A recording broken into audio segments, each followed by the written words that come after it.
Hello, folks. Loud Equals Funny's back. We're back again. Yes. We disappeared for a little while. Yes. Again. A little bit of a crazy couple weeks. We're doing everything we can to not get to 100. Hi, I'm Deadwing That's true. Dork. That's Deadwing Dork. That's Tristan. Hi, it's me. He's Tristan and I'm Bane. Yes. There's a lot of stories to talk about, and we're gonna rapid fire through some of them. Do you want to just shotgun the biggest one? Yeah. I said shotgun. I didn't. Shotgun Bane. No, really? Hey, wasn't the gun that shot him. I made sure to be very careful. I could have made. All right. I'll see a horse whistle too. I could have made. By the way, people at my work have made more offensive jokes than I have. Jeez. One person's. Let's not. No. Okay. One of the guys on my line sent me a Wojak that I was like, "Oh, that took me back a little bit." And I'm like, I think I've seen that. Jesus. Yeah. That was within the first day. But yes. I really hope that when someone shoots me for having opinions they don't like, that people make funny memes about me dying. I hope that's really funny for people when that happens. I will say, being a public figure, I mean, there are people who want me dead, and you gotta outlive all your haters. That is a problem now. You have to outlive your haters, because they will make some fucked up shit about you. But yes, Charlie Kirk was assassinated with a 30-06 rifle on September 10th of 2025, and I'm gonna be real. The jokes, yeah, obviously, I didn't make really any. Bane was posting funny, epic memes within minutes. I posted one. It was the claims to be pro-life. I post that about everything. That's an easy one to make. That is an easy one. But also, it is like it was horrifying. Like, genuinely seeing the video, it was. Yeah, I got jump scared by it on the toilet, which is not a good way to. Well, not a good way to find out about anything. Looking at it, I mean, you know, that's a good place to be. I guess so. I will be real. The first thing I saw was like it was literally just the shot on Twitter. Yeah. I refreshed my feed. I got home from work. I opened my phone. The first thing, and it was that, and I was like, I kind of thought it was an AI image at first. I really did. I had not seen anything past that, and I was like... It'd be funny if it turned out that all this was an AI fake. You know, Charlie Kirk's just kind of chilling secretly in the bunker formerly known as Canada. An island in Aruba. He's hiding out there with Elvis, and... they call it Big St. James. Oh. Oh, God. He leveled up, you know? Really quick, before I get ahead. Did you get the statue image? Do you know the one I'm talking about? No, fuck, I completely forgot about that until now. I will find that for later, after this. But, yeah, he was assassinated by a guy, Tyler Robinson. The whole situation was fucking weird. And there was... Yeah. There was also... Do you have, the Elder TikTok video? The what? Oh, the old guy? No. Okay, so the second video I saw was that somebody. Guy. Okay, bring that one up. I remember it now. This was the most Connor O'Malley fucking video I've ever seen. Let me see if I can find it on YouTube so it doesn't crash your computer. Is this the one where somebody was threatening to kill him like the day before it happened? Nope. Nah. Oh, okay. This is that happened. There was somebody that was on TikTok. Oh. Yeah, there was somebody on TikTok who was like, you don't know what's coming to you, you know, and it was like the day before it happened. Well, there was also a published article 2 days before this happened. I don't know if any of you guys remember this. Jezebel had hired TikTok, or Etsy, it was Etsy Wishes, to curse Charlie Kirk. And I've never believed in magic before, but that is a coincidence that I now have to kind of... You don't find yourself being a Harry Potter American. This is also, this is so modern America stuff. But here's the short, and this was the you don't see any of him dead in this, so... I'm gonna really quick make sure it's at a correct volume. Hopefully it's not... Oh yeah, by the way, hi ReactBot. Yes, hey ReactBot. Is your boy on the TikTok? Oh, real. Now, did y'all hear real? Yeah, I did hear real, yeah. Bro really said, Jesus, React. Alright, volume's good. Alright. Charlie Kirk, we're in Utah. There's a gunfire. It's not a joke. Hey, let's go. Hey, let's go. Hey, let's go. It's your boy, Elder TikTok. Now, do you agree? It's your boy. I got some funny, silly guests, and Yeah. I'm gonna be leaning on it this week. This is one I of don't got those. any of that for this episode, unfortunately. This video is so. I don't know if you guys saw that pipe rock theory video that Connor O'Malley did that I think I linked before. This is that video basically, but a real thing that happened immediately after the shoot. Like, I'm not even kidding. This is like a minute after. Gunfire in Utah. Like less than a This is minute. not a drill. There is a gunfire in Utah. Gunfire. Shots fired here in Utah. This is not a joke. Here in Utah. Outer TikTok, Mormon Central, Utah. There was a gun that just fired off here at Charlie Kirk. I am not playing with y'all. Hey, make sure you go to church on Sunday. Read the Book of Mormon. This is not a drill. I'm not playing with y'all. Hey, Jesus is Lord. Jesus. Hey, yo, this guy just got shot. Shout out to Jesus and the Church of Latter-day Saints. This feels like a Respect joke. you. Jesus is your savior, bro. I'm not even like. Make sure you subscribe to Elder TikTok on Instagram. Like and subscribe. By the way, everyone watching on YouTube and maybe Spotify, I don't know. Like and subscribe. Apparently, that's good for like algorithm bullshit. We'll talk more about that later. This is the I more like of a the- thing to me specifically. about the whole thing. I just like the idea of anybody actually choosing to subscribe to this guy after this. It's like, what content have you brought to this? But- Like what does this guy do normally Well- when he's Well, live on the here's scene here's the reporting a thing happening? This is the shot. The chaser is he ended up stealing a bunch of literal blood-covered merch and selling it on eBay. Oh, it's that guy. It's Okay. that guy. I heard about that. All right. This video was the thing that got stuck in my head the most, and I did hear myself say, "What's up, you boys? Sell the TikTok." This clip and the clip of him stealing merch are great, but knowing they happened sequentially, Yeah. ooh, Well, he waited till everyone cleared out and then was like, I'm gonna dip back and take some merch too. Which I don't even think he knew they were blood covered. I just think he wanted the merch. The wildest thing to come out of this for me was that. And then you had the Discord messages from the shooter. We have not picked It was really touching stuff. It was really sad and touching and heartfelt. That's what the news literally went with when it came out that, you know, the messages between the guy and his trans GF or whatever. It was just like, it's just so heartfelt. It's like, wow. Yeah, good job, ABC I have News. not Very seen any cool. proof on the roommate shit. Hard proof. There is some. There's. What do you mean? They've. I don't necessarily know if they're trans. I think they're gay, but I'm not fully certain on that one. I'm not fully certain. I'm gonna Look at this dog. Here's the messages, by the way. I highlighted the ones that I do think are like. I'm gonna be real here. My schizo theory is this is a Fed who wrote all of this, because I don't know a 22-year-old who says like I had enough of his hatred. Admittedly, I don't hang around with a lot of 22-year-olds, but I'm gonna say, Bane, it's a little bit so this happened. It's kind of fucked that somebody got murdered for having opinions that the other person, you know, that are distasteful to people or whatever. Yeah. But it's also what's really fucked about this whole thing, unfortunately, is how brazen and openly willing people were to just be like, yay, murder! I also disagreed with him! Yay! Kill them all! Kill the wife and kids next! And there was so much of that. And some of that. There were people doing that on my Discord server.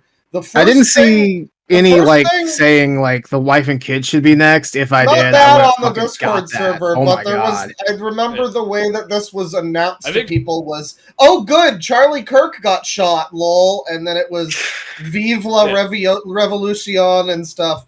And what then proceeded from that, from people being super quick to be like, you know, happy about a man being killed in front of his children, was people being like, well, there's definitely no way that he has my politics. I don't have to take any accountability for anything. Nothing my side ever does is wrong. I mean, I will say, I don't know, man. I've seen lots of people. I've seen lots of fucking people talk about hatred and shit like that. I mean, I will say, I did think it was a groiper just because, like, they've had a lot of beef, and And hold on, there was a video clip of like Nick Fuentes saying, "Fuck Charlie Kirk. I hope he gets what's coming to him." Like a month before that happened. Yeah, well, Nick Fuentes also had somebody come to his place and try to murder him, so I kind of feel like that's not necessarily a thing that would happen. I mean, but people really ran with this Groiper thing too because he had like a a Slav squat image or something? That was Groiper. There was also a reference to a song that the Groipers have kind of like used as, and like, communists also use. But I mean, it was one of those things, and also a Helldivers reference, which that could have really been anything. But the game that's all about fascism. I mean, it's like Starship Troopers. People who dig fascism dig it unironically, and everyone else is all like, ooh, what a good satire. Who don't get the joke. You got to think. Either that or they ignore the joke.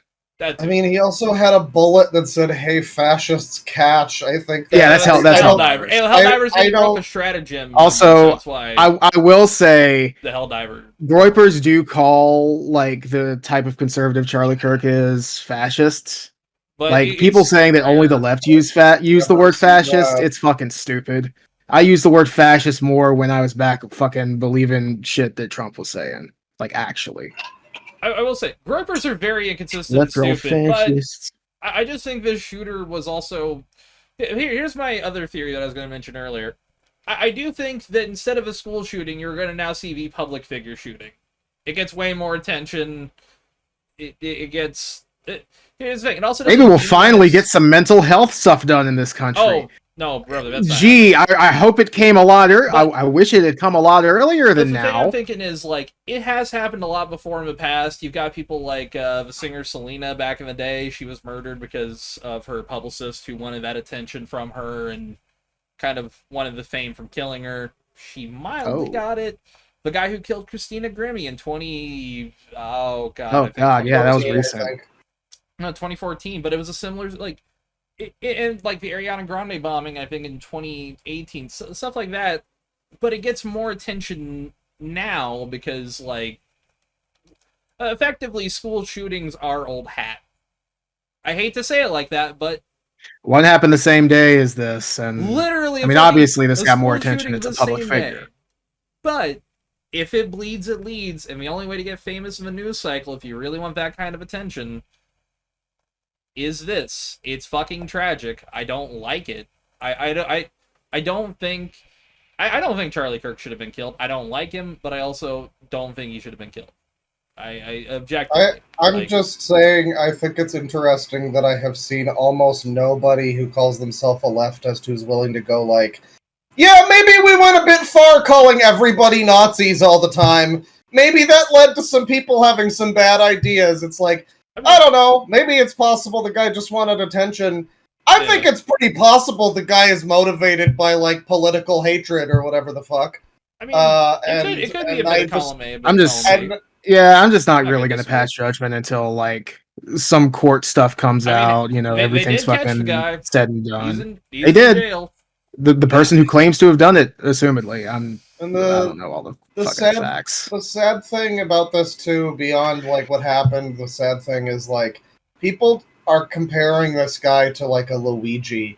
Somebody who's, like, a fucking... working class hero who we can all get behind. I mean, also, tried to take his fucking fight to somebody who actually was responsible for, like, the suffering of fucking millions. And meanwhile... This guy had some bad opinions they didn't like, so it's clearly the same thing. But also, if you think about it, though, like, Luigi did it in a way that is also far less, like, objectively traumatic. Like, the fact that his wife and kids were there, that too. And I mean, listen, I don't like the guy. Obviously, I think anybody who would choose to be with him is a person I wouldn't like. No one fucking deserves to have someone that they love and care about shot in front of them. Yeah, it is incredibly horrifying. I tried to put myself in the shoes of, like, if it happened, if the shoe was on the other foot, kind of thing.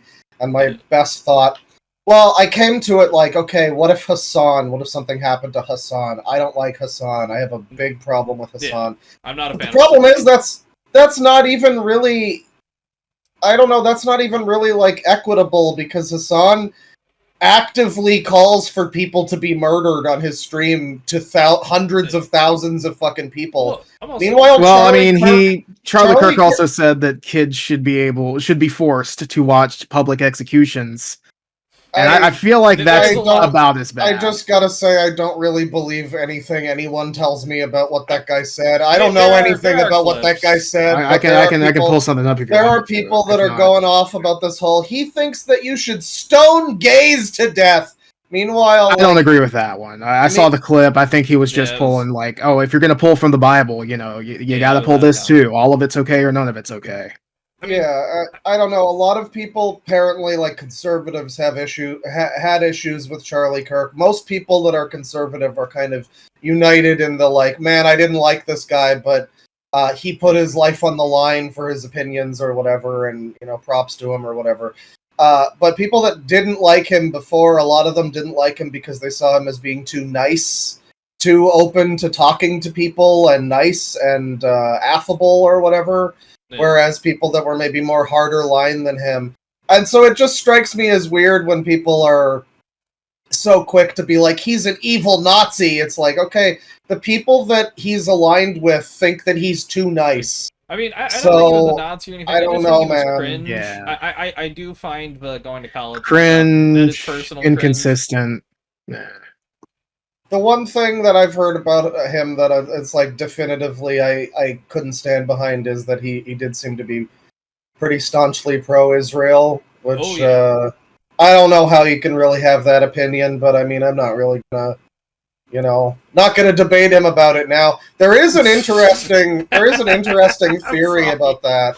I don't know if it's like a conspiracy theory or what it is, but there was a rumor going around that Tyler Robinson.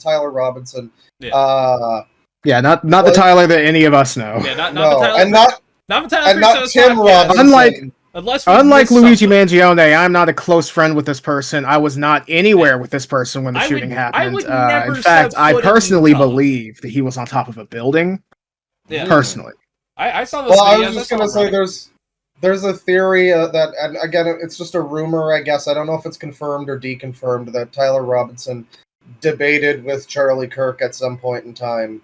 And essentially, in my opinion, if that's true, this is just like the most fucking loser cuck bitch in the petty world. Shit. I failed the debate. He won the debate! I'm gonna get back at... Like, okay, alright. I will say, there was like 2 weird videos that came out from Benjamin Netanyahu where he's like, Israel did not have anything to do with Charlie Kirk's death. Real videos that are on the Israel Twitter account. And there are a lot of theories about who is exactly behind what Tyler Robinson did. Some people think it was like 764. Well, some people think that it's like a some form of Democrat thing. But I don't know, man. Yeah, I think if it's anybody other than a crazed leftoid, it's probably some kind of Israeli psyop, most likely. I mean, one of those two. Pretty much. To like being a CIA agent, also like they used to be like going places and doing shit and actually like getting people killed, and now they're like grooming people on Discord. That's always possible too. He was on our radar. Literally, the amount of times he's been on our radar, it's like, well, what does that mean? Radar's not working very well, is it, guys? There's a lot of blips. I don't know which one it is. All I know is that one went away when he got shot. Suddenly, one of them's over there in the prison. I'm guessing that's the guy that did it. Well, he's been on our radar for a week. I'm sure this is going to go over very well. ReactBot, tell us what you think about Charlie Kirk being assassinated. Ezekiel chapter 23 verse 20. There she lusted after her lovers, whose genitals were like those of donkeys, whose volition was like that of horses. That was Charlie Kirk's favorite Bible verse. Honestly, that could not have ended better. Yeah, let's go to the next topic. Yeah, we don't need to talk anymore about this, really, actually. Well, okay. I'll share. Oh god, I forgot what the second thing was that I had. There is We'll talk. Yeah. Well, real quick. I just think this in and of itself is just kind of funny. Crystalia, why would you chime in on anything, dude? That's the easiest. If I were Crystalia, if I were Crystalia. Yeah. But if I were him in this position exactly, I would not really say anything. This is just easy ratio. You're getting an automatic like slam dunk machine. What the fuck? I find it so funny that like 1 year after he personally admitted to like sexting like a 14-year-old, he played a pedophile on another show, and it's like Bro's already getting typecast. You have to guess. True. You have to guess, like, the person who was, like, the casting agent was, like, you know, fucking pumping their... I called it! I called it! They were snickering behind some backstage somewhere. Ah, gee, can I cast him? Here, let me start casting rapists. Let me see where we can go from here. Can I cast murderers now? Anyways, sorry. Sorry, I lost my train of thought. There's also this. Oh God, we didn't talk about the other bullet. Yeah, okay, one of his bullets had notices bulge. Oh, what's this? And that's the one that hit Charlie Kirk. Okay, let me be real here. That is objectively a little funny, right?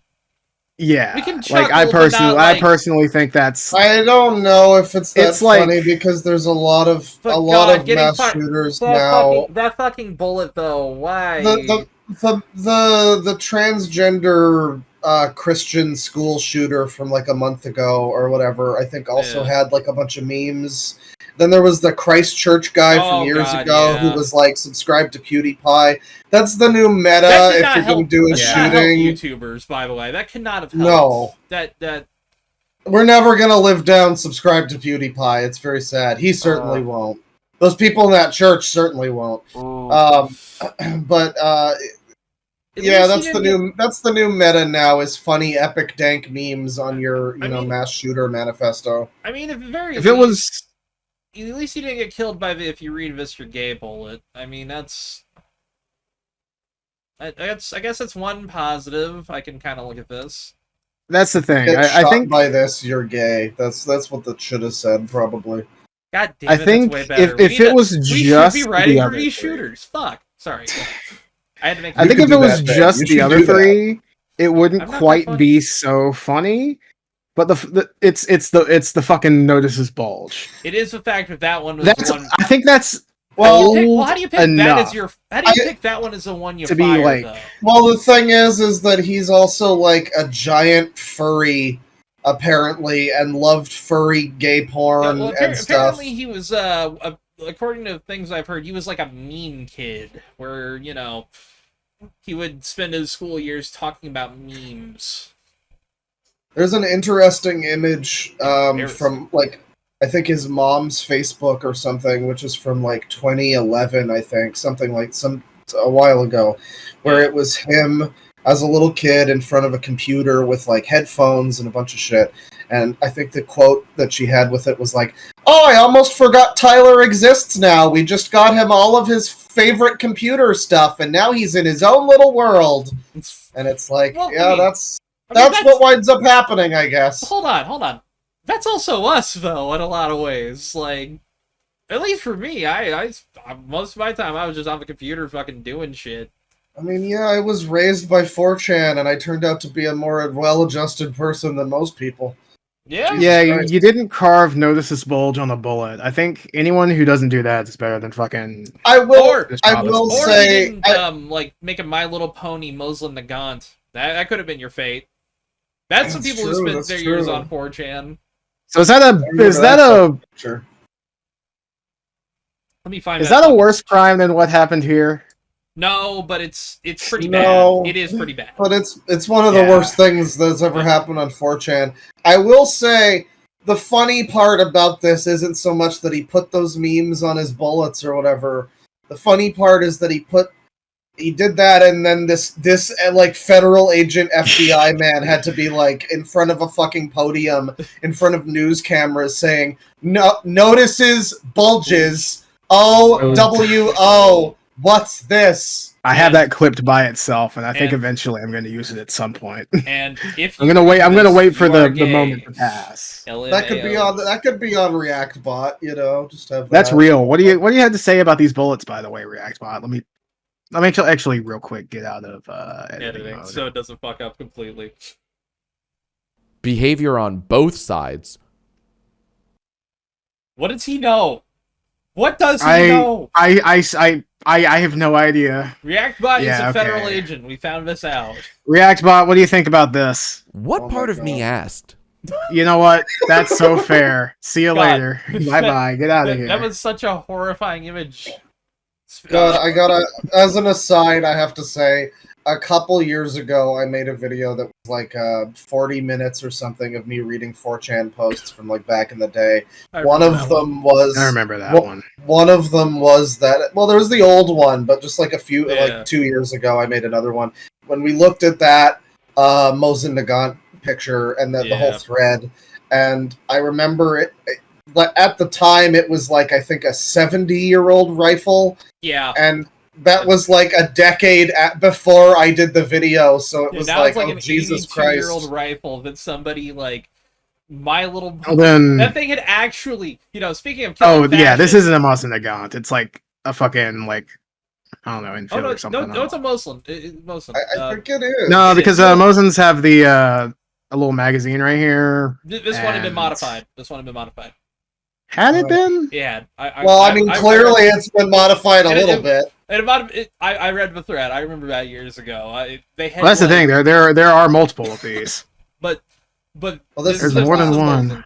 And like, you know, speaking of this machine kills fascists or whatever. This is a machine that actually did, and then they made it into something more horrible. This had seen actual horrors of war, but this is worse. Now it's seeing the horrors of horse. Yes. You know they press X to doubt. We just saw the picture react. Yeah. Don't be a vaccine denier next, buddy. Take the weed away. He's too actually, you know, I'm going to take the lean away. I think that might be like damaging his central nervous system or something. Really quick, do we want to knock out some gaming real fast? Because we did talk about Helldivers a little bit. I'm not talking about Helldivers. Well... I want to talk about Skate a little bit, but we can say that because I saw what you have next, and admittedly, I am curious to talk about it. I would very much like to laugh about this a little bit. So, acetaminophen causes autism. Let's talk about that. Yep. Trump recently announced through him and RFK's Make America Healthy Again program, they found out that acetaminophen taken while pregnant causes autism. Just taking my wonderful little juice here. Yeah. You know? I drink 5 of these daily. Oh my god, don't be... I was just gonna make a joke about people like you, Tristan. I was just... There are people now on, like, TikTok who... Again, it's just these, like, corporate shill drones who are like, Trump doesn't like company. I am now indebted to company. I will have Tylenol every day. Yeah, man. I will say, I'm not throwing out my Tylenol just because of this. No, I'm not doing that. Fuck that shit. I've already got a bottle. I'm not throwing that out. But you don't want to give yourself and your baby liver disease by fucking chucking back Tylenol I want to make my child understand the plot of Metal Gear Solid. I'm throwing my wife a bottle of that shit. My kid's gonna listen. Sega needs a lot of Sonic fans. What if he winds up being the kind of autist who like gets belly rubs from mascots at Chuck E. Cheese when he's 28 years old?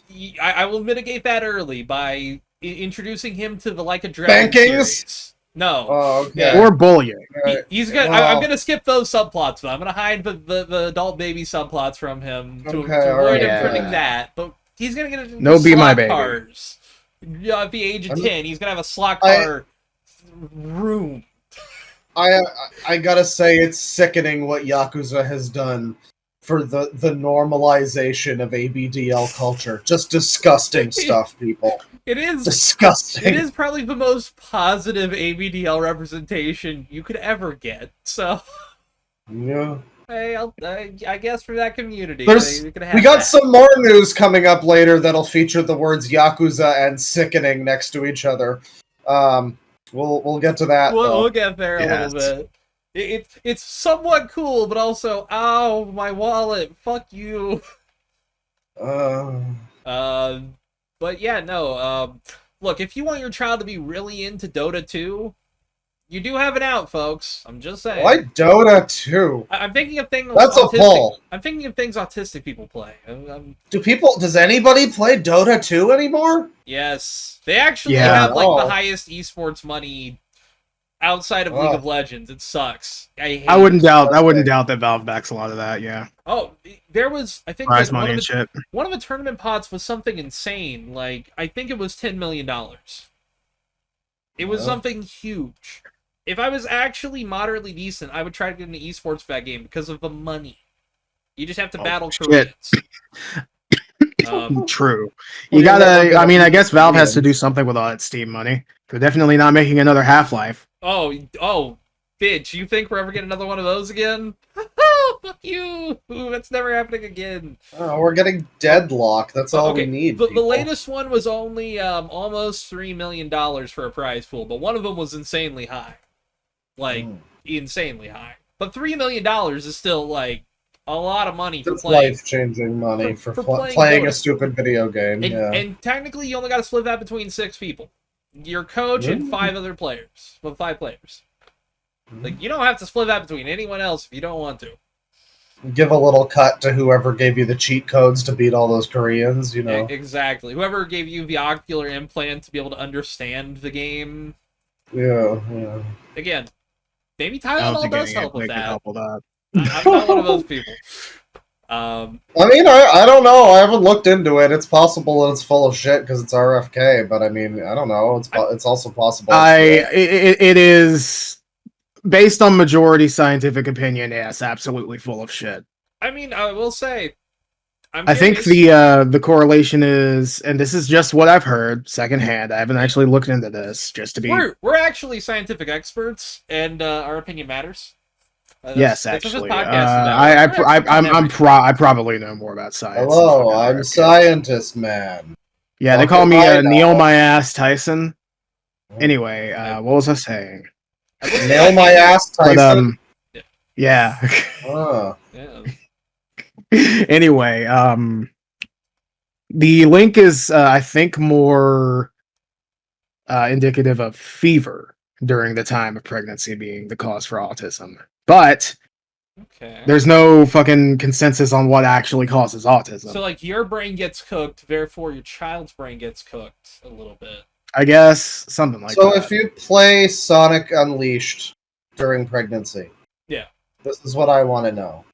Does that give the child autism? I don't think it does, because there's no like view screen there, you know? They can't see, they can just hear. So they might really like live and learn. Any sort of Crush 40. You know, whenever parents they'll take the headphones and put it on their stomach for babies to listen to classical music or whatever the fuck. Yeah. Told her it was Mozart. You're just playing Sonic 2 Adventure, Sonic Adventure 2's soundtrack. And your baby suddenly comes out of the womb knowing. Follow me, looking like set Knuckles. me free. Get born and you will be my baby.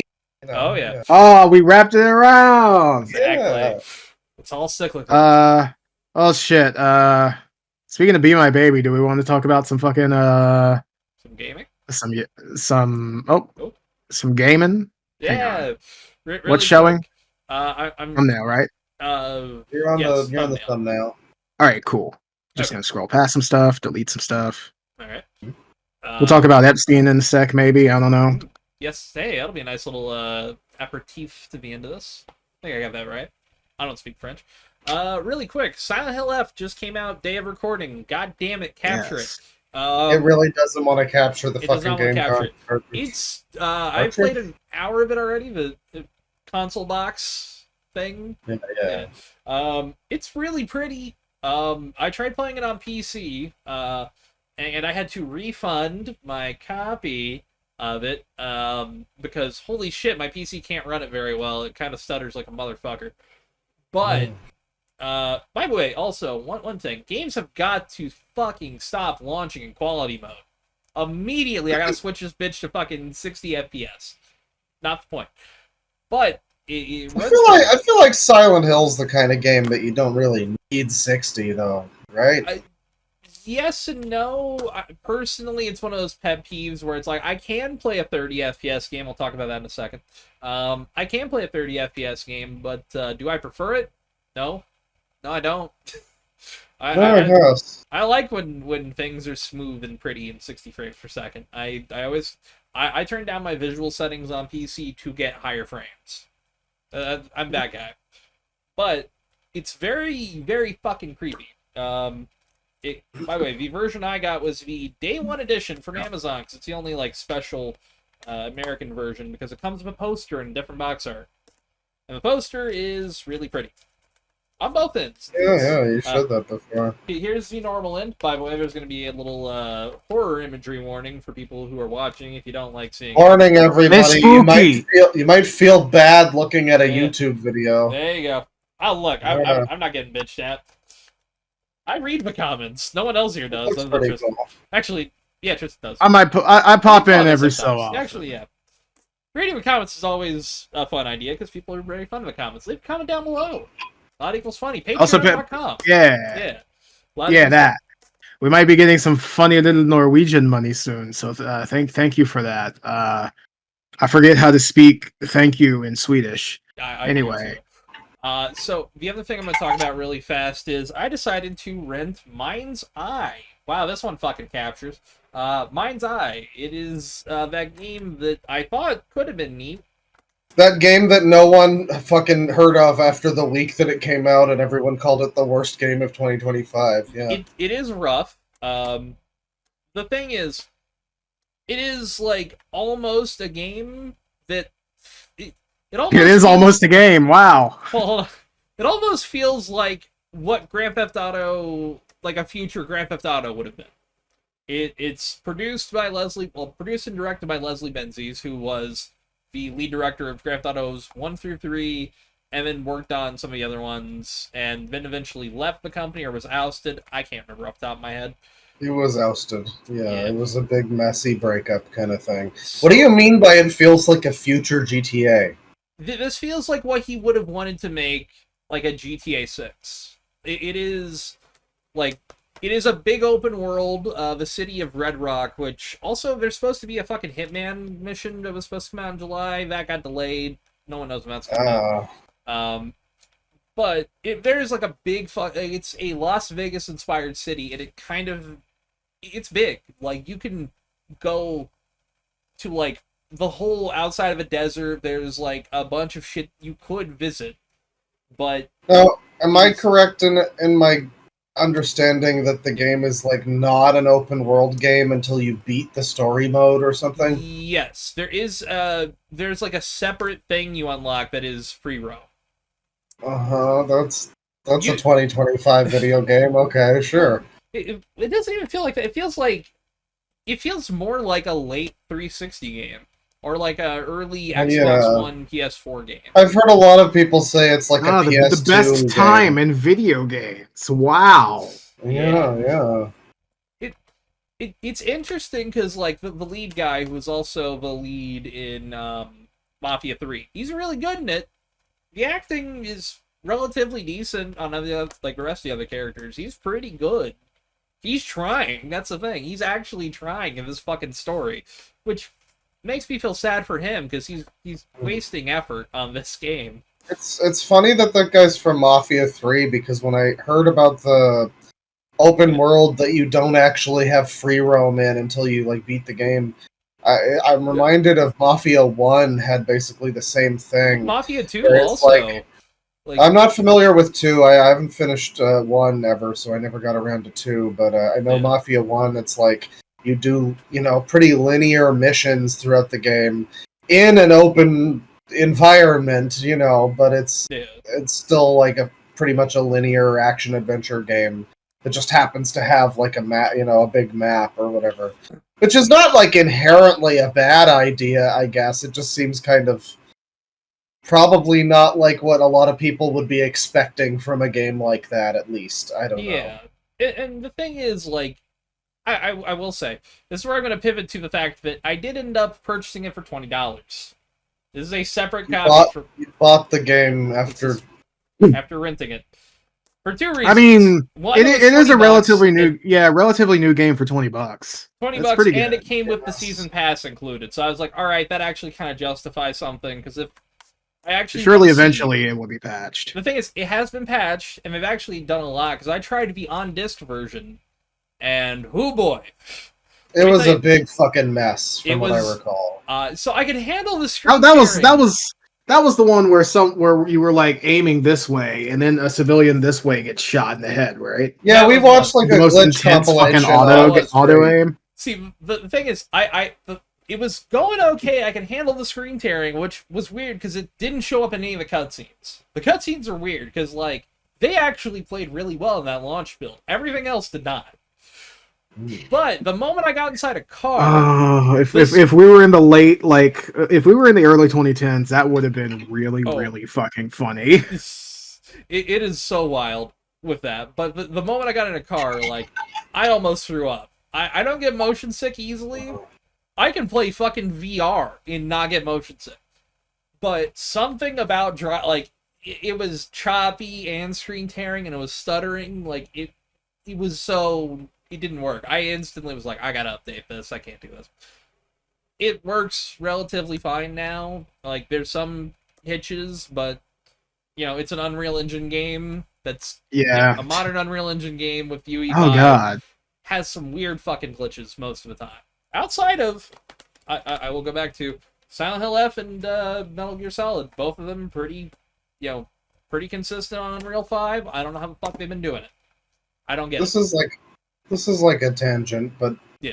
What is the deal with Unreal 5? Why does everything need to be on that? Do they have something on every game developer and force them to use Unreal, or is it just that easy to use? Well, Unreal, I believe, is like a really nice like blend between cheap and easy when it comes to development tools. It also quality there as well. It's also a relatively like robust set of tools too.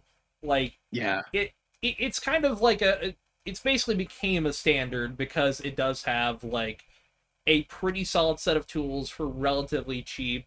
It's kind of like what Renderware was in the early 2000s. Like they don't license it for that much to scale, and it has the kind of technology that a lot of the developers do want. And also, if you look at Halo, like the main reason Halo Infinite was such a big like clusterfuck is because people had to be trained on an engine they did not know, had to relearn a lot of things that were kind of core to this thing, and then they would get pulled off, and then new people get put on, and they'd have to reteach them that same. Well, I don't think that's the fault of having the other engine. I think that's just they didn't have like a dedicated team that knew that engine. Yeah, you know? but that also like with Unreal, that lets them do that model as disappointingly as they're going to do that model, but it lets them do that with a lot of ease because you don't have to retrain people on new tech, you know? No, you can just crank out a bunch of video games that all look the same. It's really easy. Yeah. And all have the same problems and are not really that visually amazing. I remember the tech demos for UE5 where it just looked like absolutely insane shit and everybody was like, holy fuck, the next generation... A hidden fucking tomb, and then the light like shines through a crevice just right, and then like it lights everything up beautifully. And now there's nothing that looks like that. Then we get Forspoken. Yeah, oh god. That's a whole different can of worms. But the cool thing about like the best games I've seen on Unreal 5 have been the ones that don't use a lot of Unreal's base features, which is weird. Like, Silent Hill F. Going back to that, it does not use, I think it's Nanite is what they use for the character models. They have a custom thing for their character models, and they look amazing. They don't they don't have Unreal Face, which is something that MindsEye suffers from. Everyone has Uncanny Valley Unreal Face. And the only other game I've seen recently out of, like, the Tokyo Game Show footage, which we'll talk about probably in a little bit, if you got other stuff you want to talk about. We'll go talk about Skate before then. I haven't talked much of. I haven't seen much of a Tokyo Game Show so far. Me actually, neither. Like, although real quick, I was gonna say, speaking of Unreal Engine 5, State of Play happened yesterday. ooh, yes. And the only three things I feel that are notable: Dynasty Warriors 3 remaster, Yeah, baby. pretty cool. That's That like storybook kind of Castlevania game looks That pretty cool. Did look pretty neat. And then so they're remastering Deus Ex, and they didn't give it to Night Dive. One of the greatest video games of all time. It's fine. It's fine that they didn't give it to the studio who just remastered fucking System Shock 2, which is like the spiritual predecessor to Deus Ex.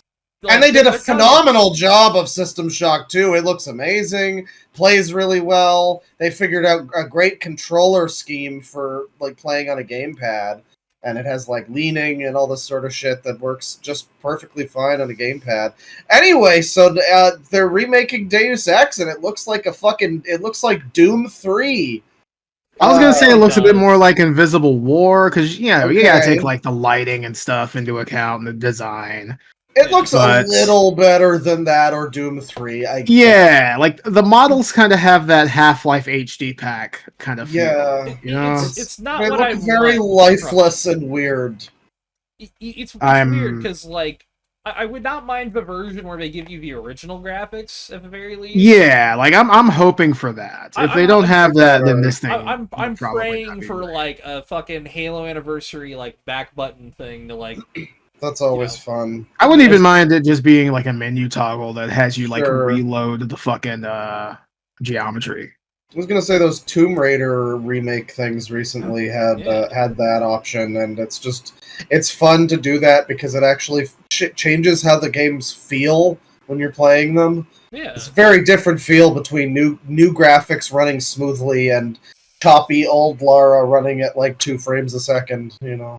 It's one of those things that because Aspyr did those remakes too, so that's why I'm like holding out a little bit of hope. It's that company. Yeah, okay. It is that company. Yeah, but I was wondering what they also did Legacy of Kain recently. But it's one of those things where like my fingers are crossed. This is good because Deus Ex deserves a fucking win, man. Of all franchises that deserve a win, it's fucking Deus Ex. Not even franchises, just specifically the first game is what. One of the most foundationally incredible pieces of art in the whole fucking world of video gaming. And we're getting this remaster that just looks garbagey. I hope it's just a bad trailer, maybe. I don't know. What I'm hoping is it's an early trailer. Remember the Silent Hill 2 remake trailer that Konami released that was garbage? That was a weird fucking game because everything that came out before the game did made it look awful. And then the game came out. The fucking combat trailer. Oh, yeah. So misguided. We know what you want from Silent Hill gamers, and just fucking Doom music. Smack shit with a board. Yeah. The combat trailer could have been good because the combat of that game is actually pretty good, I think. But they did not show it off very well at all. No. Konami has success in spite of itself a lot of the time. They're coming back slowly. My timbers shivered. Agreed. They're coming back slowly. They're not gonna be back for me until they make Castlevania 1999. Look, that's what I want. I want Julius Belmont Castlevania game. In glorious 3D, 1999. You can see the trailer now. It starts in like rainy 1999 city, and then fucking Castle shows up. It'd be great. It would be amazing. It's probably not going to happen. It could happen. We're at the stage of Konami where I actually think it could happen. It could happen. I think right now, it's probably not going to be like. I think Konami wouldn't have to go as far as like specifically Castlevania 99 to win me back over. That's all they gotta really do. That's my hope and dream, personally. Yeah. For me, all they gotta really do is make a good new Castlevania game, or at least like publish one. Yeah. For me, it's Silent Hill 1 remake. Give me. That's coming. I know, but it's give like me. if they thread that needle, I'll be happy with Konami again. Give me a Haunted Castle revisited style version of like the original trilogy and the Game Boy games. Okay. I want to see something new. I don't want to just see like. I mean, yeah, that would that would at the very least tell me, okay, maybe they're like trying to start kicking things into gear, get shit back in the public conscious for like a new game. I will say, remaster wise, the one thing I'm waiting now for them is Metal Gear Solid Collection 2. Give me MGS4 on something that's not PS3. What do you think? What do you think would be? I think it would be everything between Snake Eater, up to like just before Ground Zeroes. Honestly, and then you could release 5 Ground Zeroes and some extra stuff in like its own type pack. I mean, I think just include it all. Frankly, that would be the dream. Have portable ops up to fucking portable ops. Yeah. Also, it would be nice if they had the Game Boy Color one. The Game Boy Color game is real. That one. I really wish that would get some more love. That one could come. I think the Switch one was why like Collection 1 was what it was. You know, like Switch 1 kind of hammered that back, but it was a good collection. I think, despite the Switch 1 having 2 and 3 at 30 frames, which is what weird. Those two platforms should have been able to handle that. The Switch could have handled those at 60. Not the point. Sorry. Well, now we have a futuristic Switch 2 that has 2 whole games for it, so it's maybe time. you can get a third. MGS4 would be a good third game. What were you saying, Tristan? Sorry. Well, I was saying, if they don't include 5, they should like redo Metal Gear Online, like bring it back up. That'd be sick. I seem to recall they had some trailer before Delta came out that was talking about how they're going to redo Metal Gear Online, but it wasn't gonna. Well, they were like, it's gonna be updated to our new modern sensibilities. And it was the big collective shrug and groan from across the. I hope that means gameplay wise. I will say for Delta, you actually like coming out later down the road is a mode called Fox Hunt, which is like a. It's like a hide and seek kind of thing. So they are doing an online mode. It is an online mode, but it's not Metal Gear Online.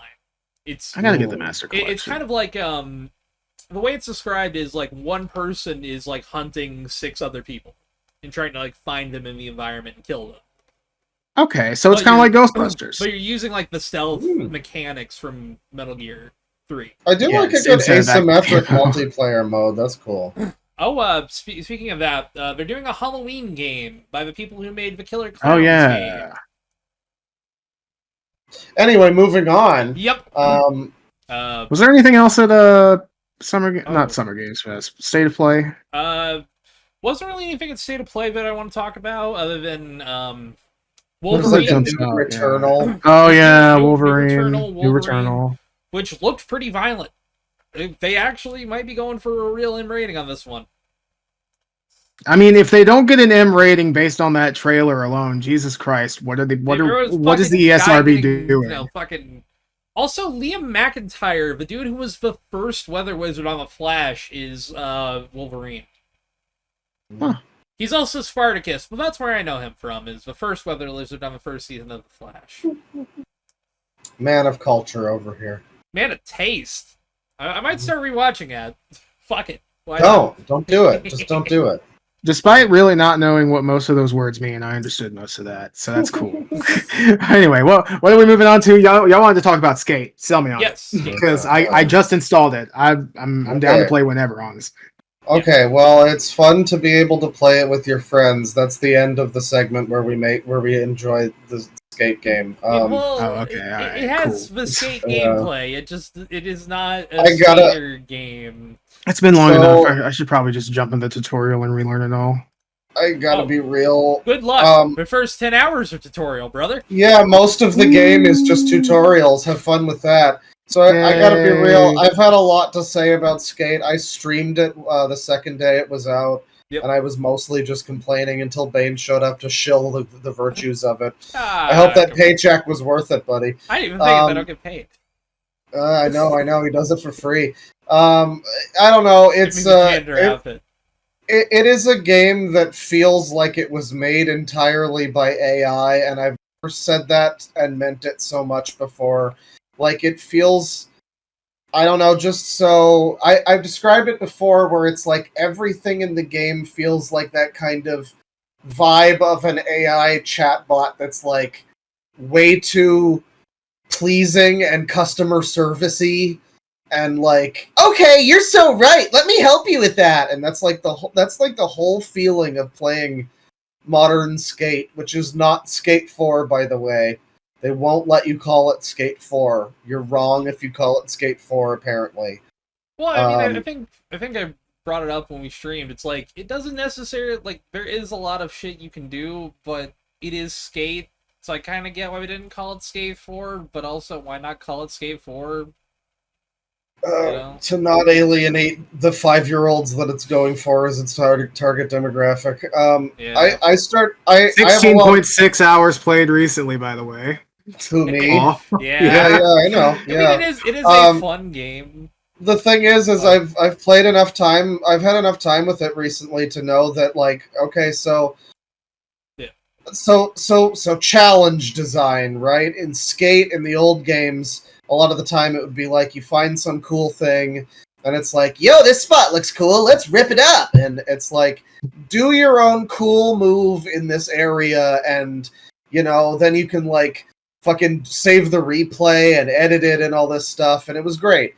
This new game, there's some things that are like that, but for the most part, a lot of the challenges are like forcing you to do a certain type of trick or sequence of tricks in a set piece. So, like I had one earlier. Yeah. Yes, but not even just chains, but like specific tricks in the chain. I had one earlier that seemed like it would be the funnest shit in the world. What it was you're on building number 1. You jump off of a ramp on building number 1, land in this huge, like, scoopy ramp thing in building number 2, and then shoot out with tons of speed to building number 3. That sounds great. That sounds like a lot of fun. The problem is, they force you to do, like, a specific fucking trick the whole time, and I'm just over here like, I don't know, the controls don't let me do the kickflip half the time. Most of the time, it's the fucking pop shove it. Yeah, and I'm just like, I would rather do like a double backflip, cool grab, Christ air, fucking coffin my way over there, lying down on the skateboard. But you can't do that. That's not the challenge. The challenge is do this entirely specific trick, and it's just like, hey, skater, we took all the freedom of expression out of skating for you, and now it's like doing a fucking quiz in fucking school. Have fun. One of the things game, like, disgusting. This game desperately needs like a community maker, like a community trick maker, because that would improve the situation by a lot, I think, for that. I'm just amazed with Skate. I'm calling it Skate 4. I don't care. You're good. The only thing they really got right in Skate 4 was the basic gameplay that they got right 15 years ago from another studio that did everything for them. Another thing I'd say they got right is being able to just instantly fuck around with your friends. It is very I guess. Like, I guess. It also just seems like kind of a weird game to do that with, because it's like not really competitive or anything. We had some fun playing with it, but I don't know, man. I mean, it's not like the most like co-op friendly type of game. It's not bad for it. I don't know. Let me find the roadmap real quick. There's a roadmap. I think. Yeah. Someone posted it the other day in gaming chat. I started playing Skate 1 this morning. I got to that really annoying challenge. This is just not fun.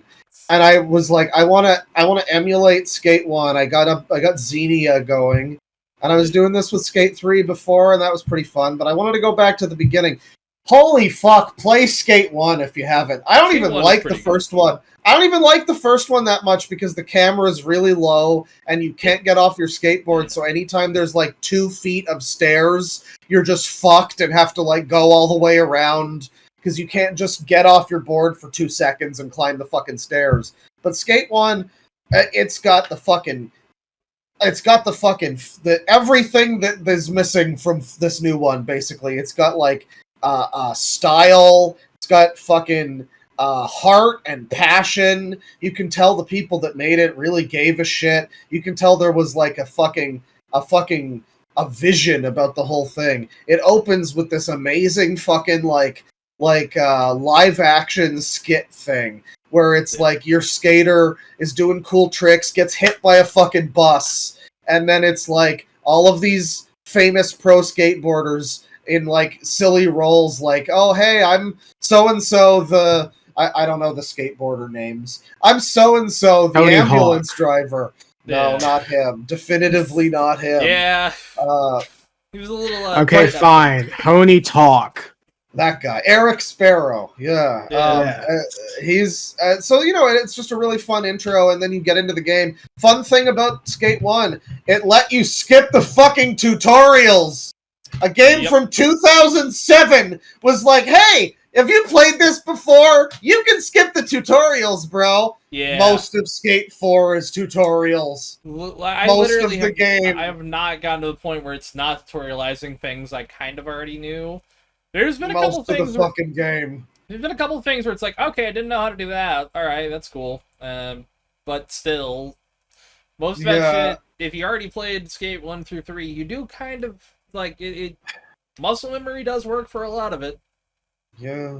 It's also just fascinating to me playing Skate 1 a little bit, just like I played it like an hour this morning. It feels a lot better than the new one does. What can't women do?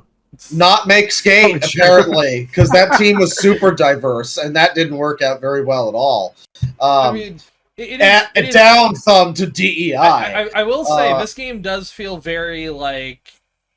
I would describe it as, like, giving you ass pats.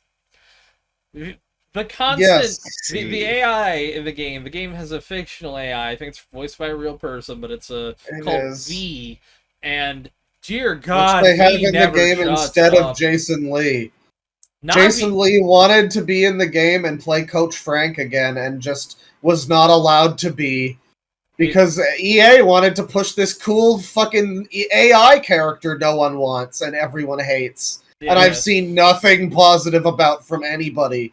And the whole thing is, like, you do a challenge and it's just like, great job, you made that look epic. Sorry, was that too forceful? You made that look super great. And it's like a replay of your tricks. Like, I don't know, man. I know I just did the fucking tricks. You don't need to show how great I am and clap for me. I don't mind the replays sometimes. Baby took a shit! Wow! You go potty! Good job! Alright, so here's a roadmap. I had to screenshot that.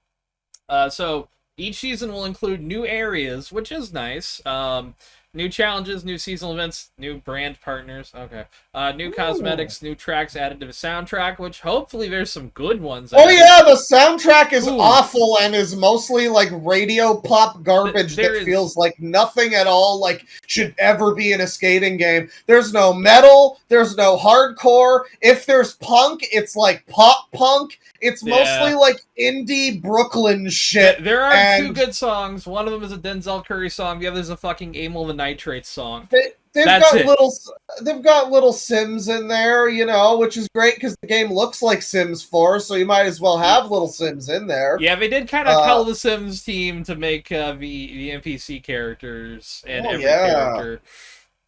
Game has a disgusting fucking art style, but that's beside the point. Yeah, the art style is really... look, this game needs an injection of actual skater culture. And I mean that. That's what it really needs. It's fun. I like playing it.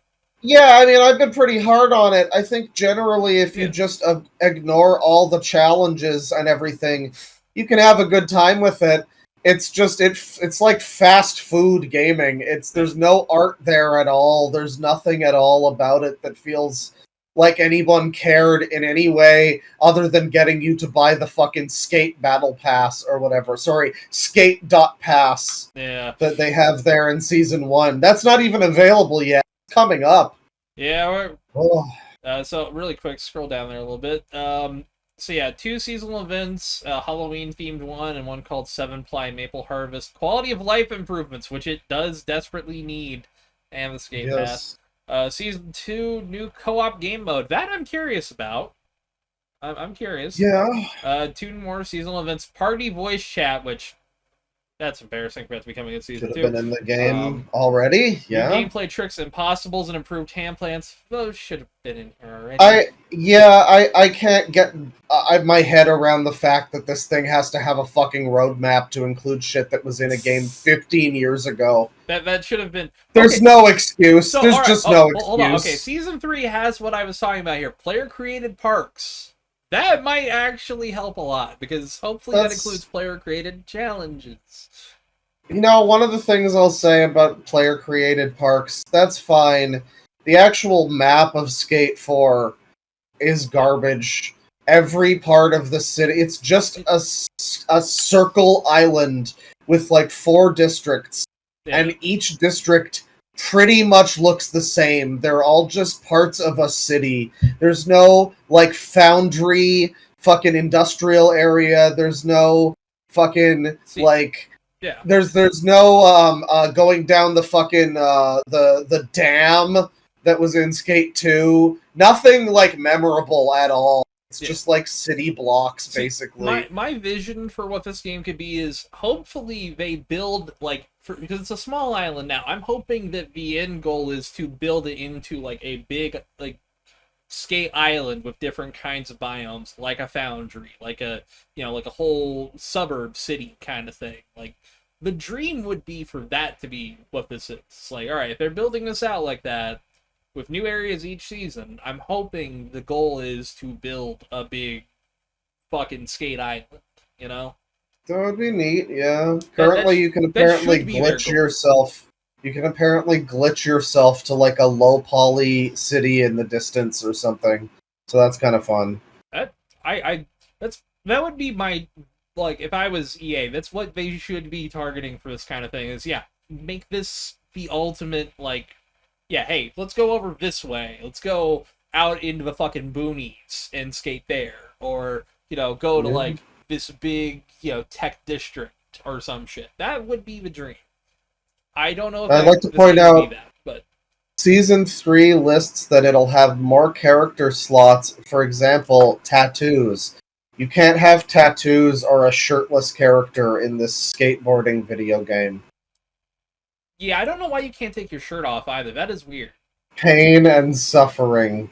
You could give your characters vitiligo, 2025 modern video game from a big company, but can't have tattoos. That's illegal. Claude did make a very big, big goofy, glorious character. I wanted to make pools closed, but they wouldn't let me because the game's too racist to have afros. Yeah, the game does not have an afro. No, it's got like 5 fucking hairstyles. I know real-ass people with real-ass afros. It's not that rare. It's a common hairstyle now. I literally made meat. Also, he always just makes himself. Bane always just makes himself in everything. He's real creative. Hey, you know, don't give me a character creator. I'll just make myself in it. I'll make myself as a fucking elf too. Fuck it. That's how we ball. Well, I made myself how I see myself, which is a black transgender person in a skirt with a ginger beard and rainbow gay socks and vitiligo, yes. Oh, and those hexagonal glasses that all the LA people have. I mean, those glasses... Yeah, I see those glasses a lot, actually, here, too. They're everywhere. Yeah. I mean, I don't see it much. I'm slightly interested in open world collection. That could be kind of fun, maybe. There's some things to find. Yeah, covered by. I think it's really funny that in fucking Season 3, their leaderboards are coming. It's not a launch feature. No, considering that's because this isn't really. We're not even really in launch. It took them fucking 5 years to get the game to early access. Yeah, this is currently early access. Yeah. The game is officially on the title screen called Early Access Skate. That's the name of the video game. And the first season releases October 7th. Hopefully nothing else happened that day. We're not even in season 1 yet, people. Speaking of October, fill out the Loud Equals Funny Castlevania survey for our fun little Castlevania episode coming very soon. You're not going to have a chance in a little bit. I will actually be on that episode because I've been playing some Castlevania. I still suck at them, but I will discuss my opinions of me sucking at them. Tristan and I are both going to have some opinions about Castlevania 2, and it's going to be great. It's going to be a shitload of fuck celebration. I'm actually going to finish that. I'm excited. I'm really excited. I will purposely, even with a fucking guide, finish that. Yeah, just pull up a guide for Castlevania 2. I have opinions when it comes to guides in games, but we'll get to those. I will pull up a guide. God damn it. Castle. Oh my god. Oh yeah, I bought a prop gun for like really cheap at a fucking local festival. The leftoid violence is never gonna end at this point. This is insane. Buckle up. Is insane. See, I'm a little bit more old-fashioned than that. Axe Gang! Woo! I love when he second screening's coming soon. Coming someday, whatever. Yeah. Also, send that to Gabe's Bane. Send that to Ash and convince him to finally finish second screenings. Just 2 guns pointed right at his face. Finish it, bitch. It's not working. All right, that's gonna stay there. All right, good. Well, what's next? Skate is garbage, but kind of video fun game. sometimes. Yes. Yeah. I like it for what it is, but I would not recommend spending money on it. No, that's actually a funny problem that it has. Is the cash shop, like, it's free to play. Yeah. Cash shop is so uncompelling. There's nothing there that I would even want to spend money on if I was so inclined. I mean, I'm just like, this thing is gonna crash and burn so fast. Like, it doesn't even have anything that people would want to buy for fucking money. Like, who's spending anything on this cash shop? I will say, for me, I'm personally, like, I'm curious about the season pass, because, like, that, you know, I'll be playing the game, so at least that makes more sense, but for me, it's one of those things that I'm going to look at the season pass and see what it offers before I even kind of think about buying it. Because it's like, if there's cool shit in there, obviously, then it's like, alright, you know, $10, I can kind of justify that a little bit. But also, don't spend more than like $10 on a free-to-play game, folks. That's what smart people do. Bane knows what smart people do. Yeah, because I'm not one of them. Yeah, he can observe from a distance. Exactly. Look, I have spent too much money on Fortnite, even considering the amount I play. I think I'm still subscribed to fucking Fortnite Pass or whatever. Yep, so I'm certainly not a smart person. Don't take anything I say either. I still gotta play a whole bunch because I need to get the Gorillas Pass finished before the end of the month. I'll tell you what, though, Claw. You know, you should really take care of that Fortnite subscription, because you know, we're subscribed to so we're subscribed to so many things we don't even know about. Yep. Fuck. You having a? That's why you gotta check out our sponsor, My Coughing. I would say because I cough, the show continues. I'd say, did I miss a Rocket Money sponsor? I feel like I would remember that. See, I genuinely forgot every single company that does that shit. I've only heard Rocket Money. It's the only one I ever like. Probably some kind of weird scam until they sponsor us. Yeah, look, hey, if you want to sponsor us, we'll say anything you want. Well, I mean, hey, I'll be cheeky about it. Yes. I don't dislike those kind of things, but if you're on it, you don't need it. Like, if you're fucking paying attention to shit. Yeah, look, I mean, I try to, you know, I keep track of all my shit. The only thing I'm still paying for, but I don't want to pay for, but I'm giving him money, is HBO Max currently. Sad. Oh, look, I'm only giving him that because there's still 2 more episodes of Peacemaker before the season's over. Once it's done, I'm done. I'm out after that. Right. But, what do we Yakuza?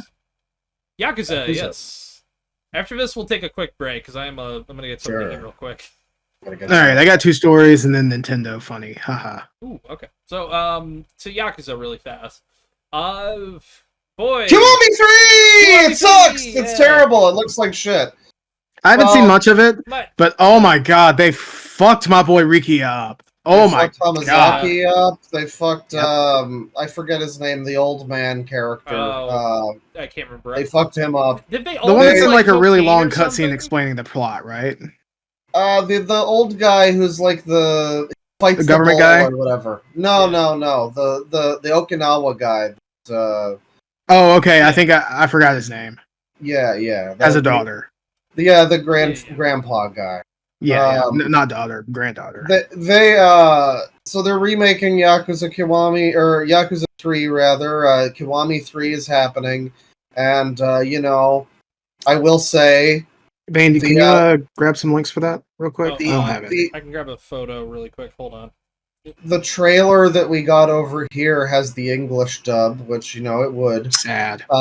Yang Ye sounds better than ever as Kiryu, which is not saying much. But it's also, he is probably his best, at least in the trailer. He sounds a little bit more okay, but it's also hitting me more and more how bad the whole fucking cast is. It all just sounds like such stock English VA people. They're all just doing their tough guy voice. I've ranted about this before, but it hasn't gotten any better with Kiwami 3, sadly. But more importantly than that, like fucking half the cast just doesn't even look the same anymore, not even remotely similar. Like Rikiya looks completely different. He used to have like a pudgy, puffy face with this silly like little Jerry curl hairstyle or whatever. And now he's just like a fucking J-idol. And I just don't know, man. Like, they hired some actor, I guess. It's fine, have the actor do the voice, but we don't need to see this fucker. Yeah. It's like the ultimate George Lucasing of, like, they didn't even try to get somebody that looks similar. And these are important enough characters. Like, I remember Yakuza Kiwami 2 had, we'll get to the other half of this in a sec.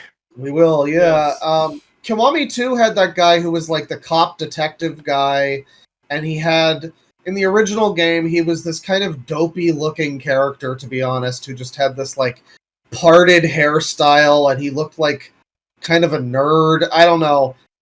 I think that Kiwami 2, when they replaced that guy, I think he kind of wound up looking better. He looked like a suave, cool character at that point. Close to what the character, what you think he would be, Exactly. I would agree with that.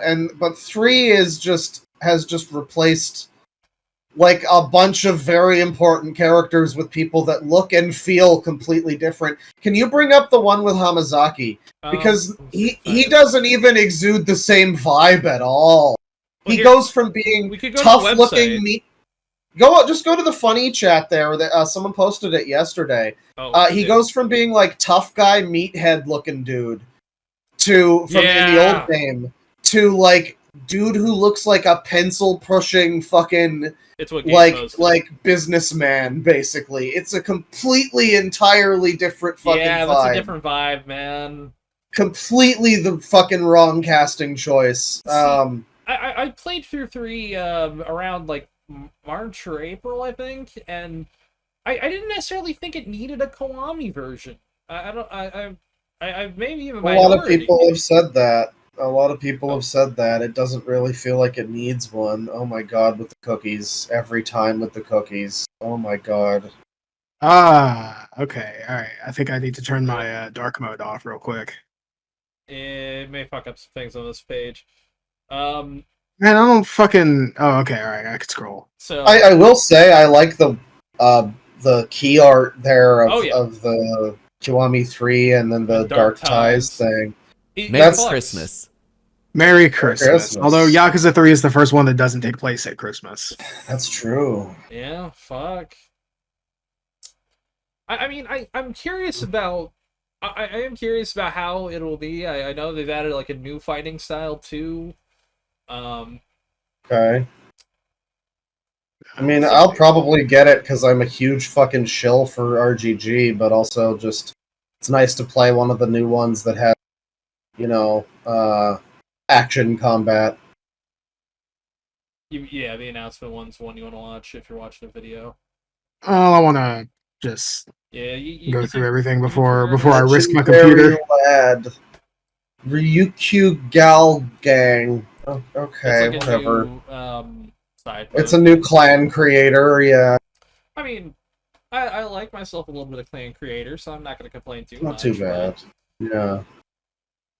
I mean, it's very pretty. Green shirt is an interesting choice. Oh yeah, and they're selling. I don't hate it like in the game. They're selling the other shirt as DLC. Oh, that's awesome! Yeah. Chart. Oh my god! Go the images. That looks good. It is Sega being Sega. It looks fine. You know they're gonna get rid. Very similar. You know they're gonna get rid of the funny transgender side story, and they're gonna get rid of the line the little girl says, "I can't date him because he's black." I don't think they're gonna remove that. They're gonna remove it, dude. I think the transgender storyline one was removed in the remaster, but I think that I won't date him. Well, the one with the remaster. I remember that. It was the one with the drag queen, essentially. Yeah. I mean, yes. I don't know. I haven't played through that particular sub story. I haven't played it. This wins the internet. Settle down, take his weed. I mean, it's just a picture of Kiryu. This doesn't look so bad now. Punish him. Yeah, I mean, yeah, maybe he's talking about how cool Kiryu looks. Kiryu does. Yeah, I mean that's fine. We'll give him one more shot to keep his weed. So far, none of this has been too bad. You know, I mean, these kids are still absolutely like just zhuzhed up versions of their PS3 models. I mean, that's true. Those kids cannot be the same age now. By the way, this is still releasing on PS4, so. Oh shit! Well, that'll do it. Yeah. Wah wah. I mean, it's a Dragon Engine game. There's no reason why it can't necessarily. I'm still tone down the graphics. Like this guy looks the same. Yeah, what happened to my boy? He just looks entirely different. It's so bad. It doesn't fit. The PC version of this game will be the best way to play it because you'll get a mod that'll replace him. Yeah. You get classic Rikia. So obviously it's talking about some of the story concept. This is stuff we know. Yeah, combat styles, Rikyu style. What is that? Dojima Kiwami style. Dragon of so okay. Fast-paced, weapon-based style. Oh. I'm curious. Traditional Okinawan martial arts. That's kind of cool. It's got a little press over button, so click on that. Yeah, there's probably more styles, I guess. Oh, power up system. I mean, it looks. Guess what? You can level up in Yakuza. It adds a new feature that lets you equip items like phone straps to Kiryu's cell phone, boosting his I can't read it. Motivation, enhancing his battle abilities. Okay. Okay. So cell phone charm. You can give Kiryu a Labubu. This is great. Yeah. A 24 karat KSI Labubu. Yes. KSI Labubu. Look at more KSI Labubu. Fucking love that video, despite how horrific it is when you actually video. She's so dumb. To protect the streets of Okinawa, Kiryu joins forces with a local all-ladies biker gang. Oh shit. Alright, so it's like the Devil Kings again? It's like the Yakuza 5 kind of thing? Alright. I'm down for that. That's not the worst new addition, sure. And they did add a bunch of new stuff to Kamurocho from what I remember hearing, but I don't remember what they added. So, also, they're releasing Yakuza 0 Director's Cut on everything on December 8th. Will it be like a new release or like a DLC update? It will be it'll be a whole new release. You have to buy it separately.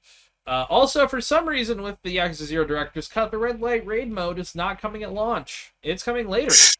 Via an update. Okay, why not? Hey, hold on here. Hold on. I gotta flex a little bit. Ha! Guess what? Red Light Raid mode day 1, bitch. Sorry, had to do that as a joke. Wow, Ben, good job buying the overpriced console. I'm a dumb consumer. I had to make a joke. Come on. Let's go. But also, they're releasing a version of Kiwami 1 and 2 for next-gen consoles.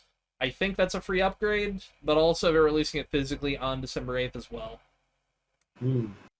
We also basically just said, hey, we're still working on both Virtua Fighter and Stranger Than Heaven, I think is the title. Stranger of Heaven, Paradise. Yeah. Strange Eyes, the Lost Heaven.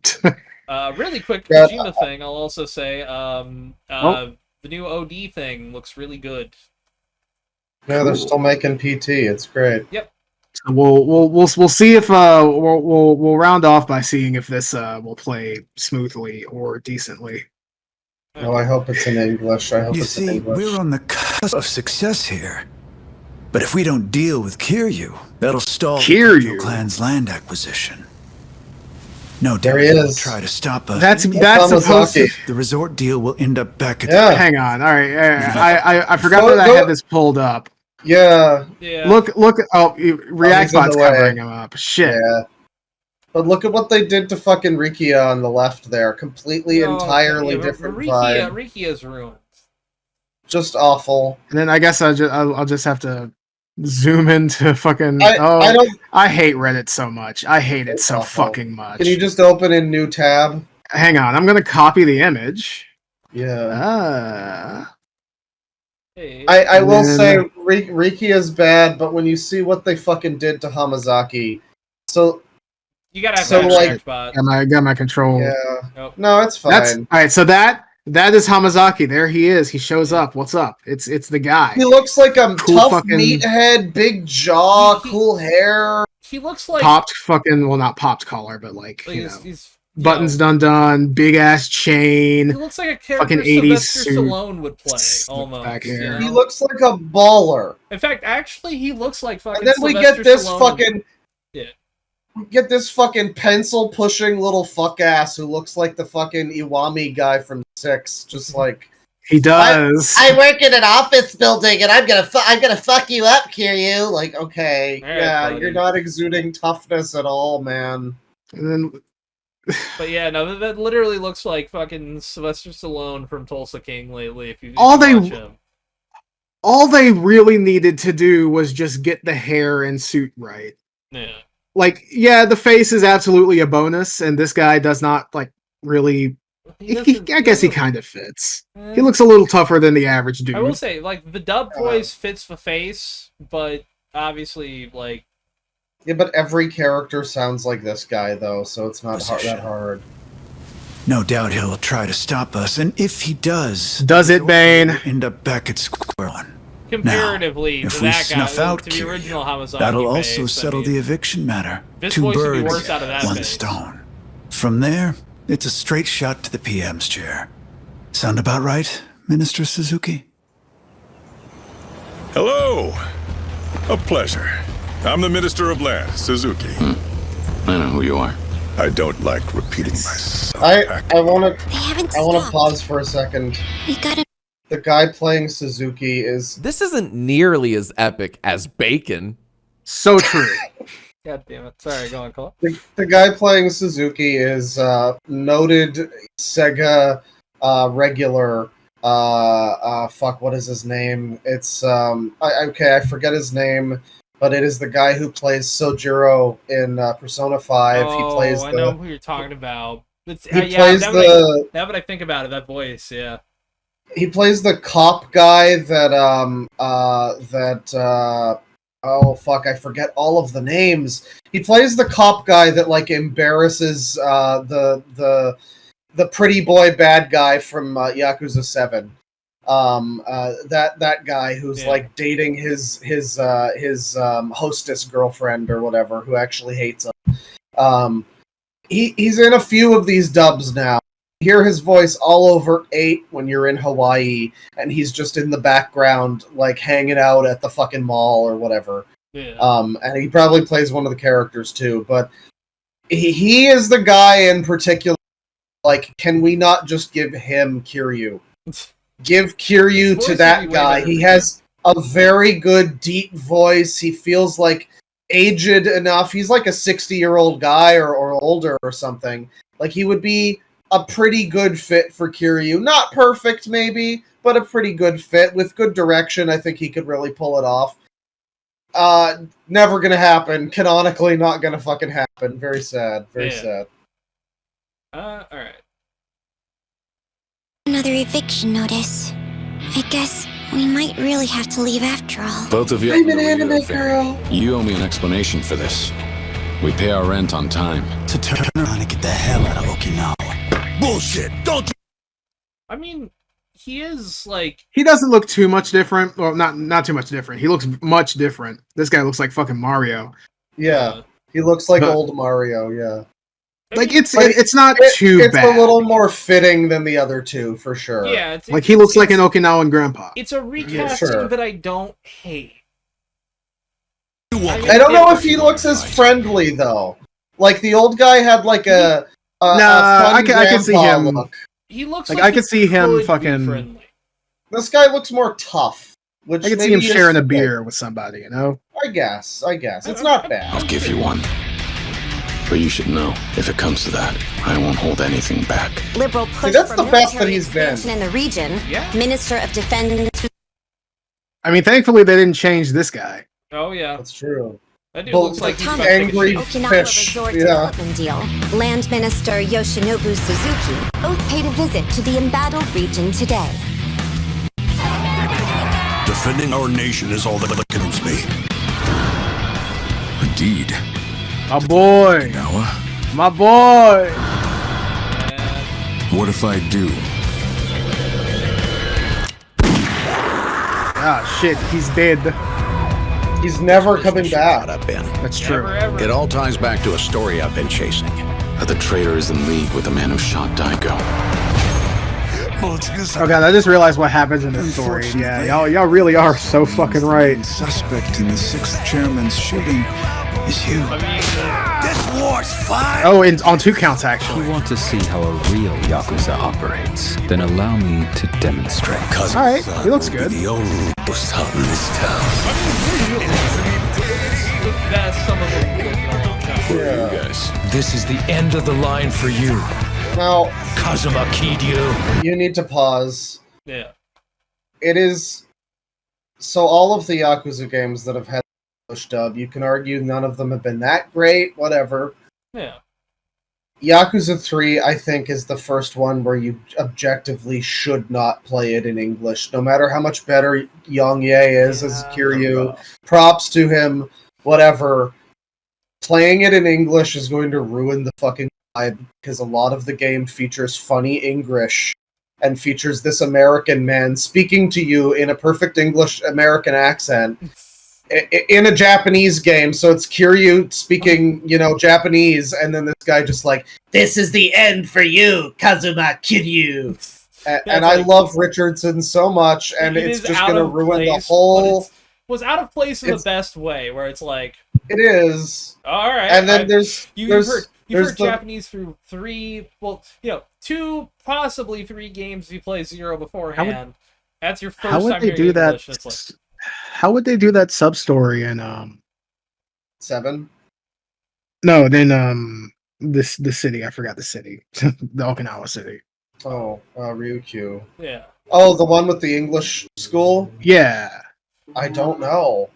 They had something like that in 7, which is where the guy's like, "Turn right, go straight, follow your dreams." And I forget how I forget how they translated that to English, but it was pretty good how they handled that. I feel like these have been getting worse though. But you know what? Actually, they could make it German. Sure. Or like a different fucking like. Or just have him intentionally fuck up and make actual English for those scenes. Well, that's not going to happen, sadly. Yeah, I don't but think it's happening. But speaking of actual, like Mine's on the phone and he's I forgot what he said. Fuck, it's been a little bit. I don't remember what you're talking about. This is going to say the scene with the mystery assassin, who this trailer doesn't get into. Yeah. Specifically who that guy is and all of his stuff. But there's a character who's like a mysterious assassin guy, and he has some plot significance and stuff to previous games. And he has this line where he says, like, what is the line? It's in horrible, fucked up English. I think it's like, mind my racist accent. I think he says, beautiful eyes like my brother before.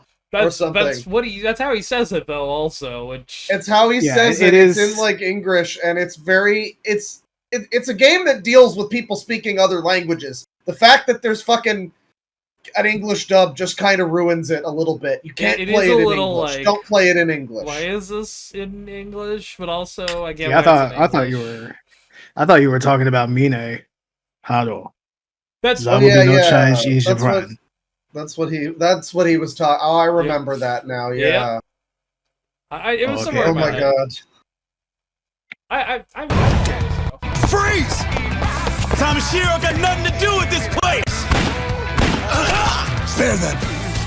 Spare this orphanage, please. Putting your life on the line doesn't give it any meaning.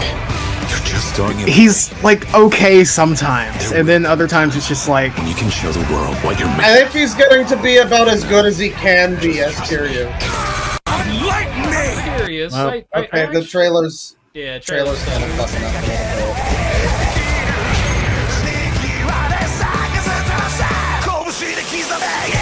I do like this art a lot. If that's like the box art, then I'm pretty down for that. That's pretty dope. I think the box art is like the split between this and Dark Times. Maybe, yeah. Which I didn't realize who this character was at first. Different hairstyle. I mean, I know who it is, but yeah.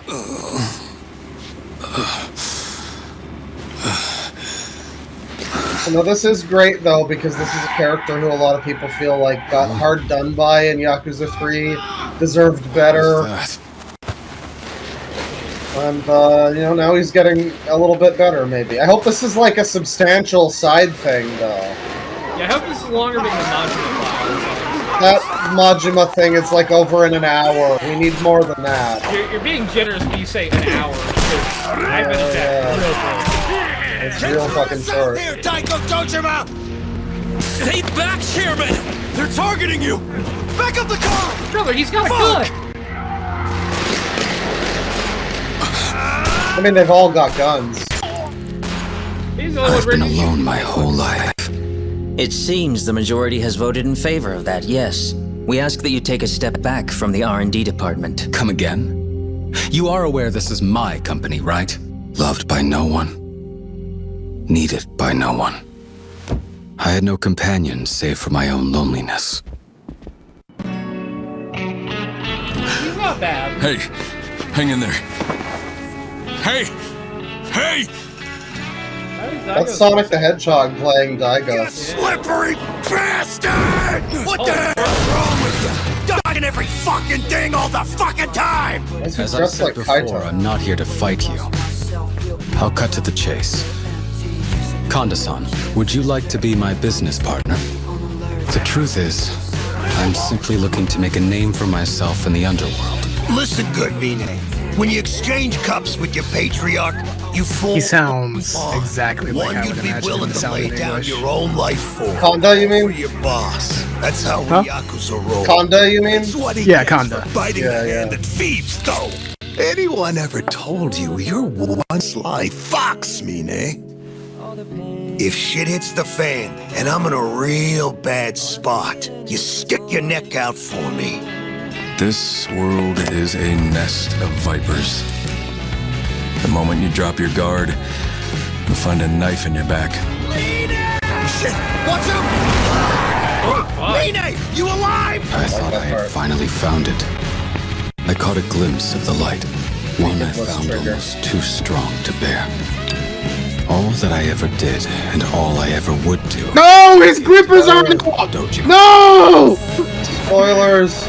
This is diabolical. I mean, I'm curious. So Looks interesting. I'm all in favor of Dark Ties. I love that Mine's getting more time. Everyone wanted Mine some more time. Yeah. Some more to do, and a little bit more more. So I will say, without spoiling anything, I just really hope that they don't retcon anything.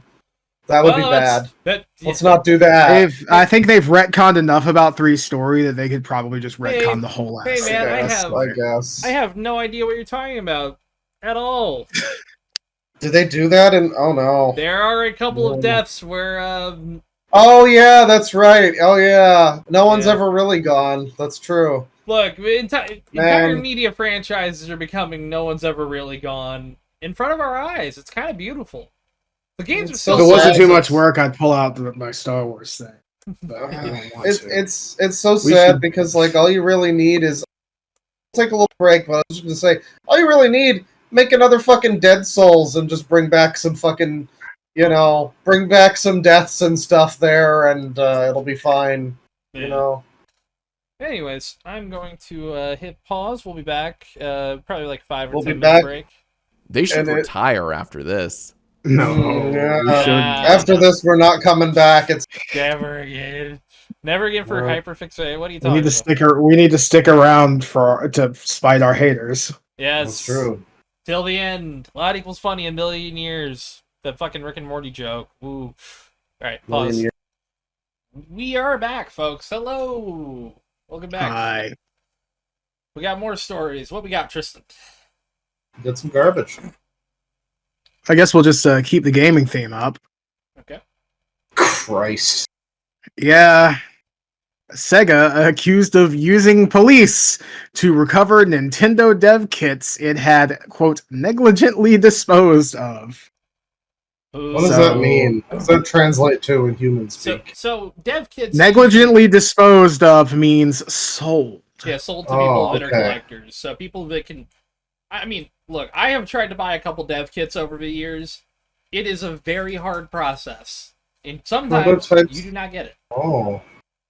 Prototypes of Sonic Generations. DS, I assume. Yeah. But it's like a bunch of Nintendo DS games. Like someone had him and somebody leaked it. These bidding wars are very intense, by the way. Somebody probably got outbidded and very pissed, so they reported this person to police. That's a hypothetical. Oh. But apparently the reporter was raided. Well, Sega themselves did do that. Yeah, the police calling. Well, usually Sega's kind of cool about it. It's not the... Well, it is a Nintendo dev kit. True. So maybe Nintendo just kind of said, "Hey, Sega." Yeah, never before seen prototype of Rhythm Thief was available at one point. There's fucking Crush 3D. But yeah, there's so many Sonic different Stars. Sonic Chronicles. Oh my god. We can see the Ken Pender's masterpiece. Phantasy Star. Sonic Underground? No, Generations. Yeah. Sonic. They basically like builds in development, like Quantum? No, that's Generations. No, here. Yeah, down at the no, bottom. No, I see. Generation. Okay. Yeah. Didn't have the space for Sonic Colors, I guess. Stars. Fantasy Star. Ooh. I didn't know Fantasy Star in the DS game. Yep. Yeah, Zero. It was on PS2. So, brand team. It was Sega of Europe. Yeah. Mario Rio, Mario London, Sonic London. Oh. US Snake. Huh. Colonel. Yeah. Oh, wouldn't be that Snake. Let's see. Mario and Sonic Winter 2010? Yeah, I guess. Thor, God of Thunder. Oh man, that classic. Yeah. DS64, what's that? It's probably like a designation for because that one's DS5 right there, but it's the Mario Winter. Oh, yeah. Okay, I see. So yeah, some of these we don't know the title of, but basically a bunch of developer builds that we'll never get to see now because, God, people, there are ways to not... Don't ever tweet this shit out. Keep this as underground as possible. There's ways to not get caught. Let's just put it that way. Yeah, plus this is like to drive up donations to actually get somebody to grab it. Yeah. But... Well, oh man. What was Project First ROM version? That's Rhythm Thief. Yeah. Oh, shit. Which I will say, one of the best fucking songs you can unlock in Yakuza 8, or Pirate Yakuza, rather, is the song from Rhythm Thief, theme of Phantom R or whatever it's called. Yeah. Fucking jazzy and amazing. All right, well, game preservation F. A bunch of fucking like Fed's prototype Wii U fucking. Oh my god.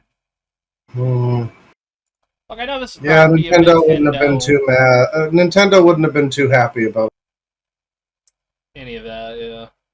I mean, I guess that's the thing. It's not even like you could probably assume Sega didn't even do this. They probably wouldn't have given a shit, but they probably did get like some kind of phone call from Nintendo, just like, "Hey, man. Yeah, you gotta. Hey, bae. Hey, do you want to keep making games for our consoles? Do you want to not die in a mysterious series of Yakuza-related incidents?" Yeah, we have the same people who killed that one guy for Hillary Clinton. We two bullets. Suicide. That's how we learned that Toshi Nagoshi actually started. He turned coat. He's a secret double agent for Nintendo. He was working with them the whole time.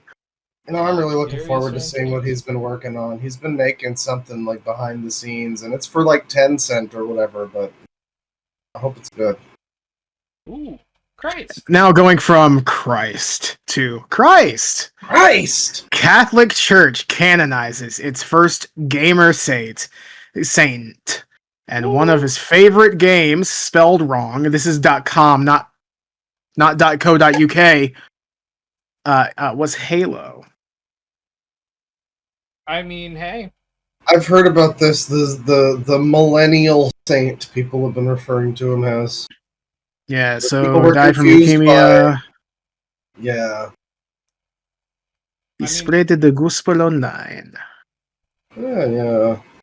Honestly, millennials have needed a win for a while. Same with the Catholic Church, and this is kind of our biggest W we've simultaneously gotten in a while. Yeah. So, influencer. Assuming in the last few years of his life he was able to play video games, if you played Halo 2 online, you might have gotten fragged by a saint. And that's kind of sick. You might have gotten BXR'd by a saint. I mean, hey, that is one of the better things I've seen lately. That's really nice. It is. It's just a fun, cool story. I like it. I saw it and I was like, ooh. Plus, like, Halo that's not clickbait. That's fun. Even then, Halo 1 fucking rules, so... Yeah. You've probably... Well, you probably played Xbox Live with someone who went to a LAN party where this guy fragged them. Yeah. Possible. You might have fragged the guy who fragged the saint. I'm saying fragged just because it's kind of funny in the context. I mean, fragging is funny is a word in general. I mean... Yeah, you know what they say? God loves frags. Yeah, read that Old Testament. Shut up and take my money. God damn it! All right, so I don't have any more Christ. Remember Virtual Boy? I do. Yeah. Yeah. Nintendo's doing Virtual Boy again the day after 9/11. Yeah. Mm-hmm. This might be the Nintendo worst Classics launches for 9/12. Yeah, Nintendo Switch 2 and the original. So they make you buy a fucking headset for this thing, right? And yes, get into it is required. Does the headset actually make the games play in 3D? From what I can tell, yes. It's like advanced Labo. Let me scroll down to it because they also have. Check out this accessory that you need to play. I mean, wow! Look at that. I will say, I do like that they recreated it. It's nice as an option. For two reasons. It is cool as an aesthetic thing, because Virtual Boy is an interesting piece of history. And two, now you can actually buy real replacement parts for certain problem areas of the original. Well, yeah, like maybe the... like the little hat... I doubt a lot of it is even fucking... The stand is exactly the same. The stand is exactly the same. So are you able to actually play this thing with like a strap like a normal person, or do you still have to fucking sit there with it on the stand? So there are two options. Well, we'll get into that. So I want to really quick before I scroll down say you're not high. Yeah. I am, but you're not. If you're listening and you haven't heard of this, yes, you do need fucking goggles to play this. No, you cannot play in 2D just on the TV screen. Fuck you, actually. See, here's the thing. You can put these games on your 3DS and play them in 3D that way. No, you can't. No, you can't. Nintendo says you can't. Anyway, so well, hold on. You need this. You need. I will point out.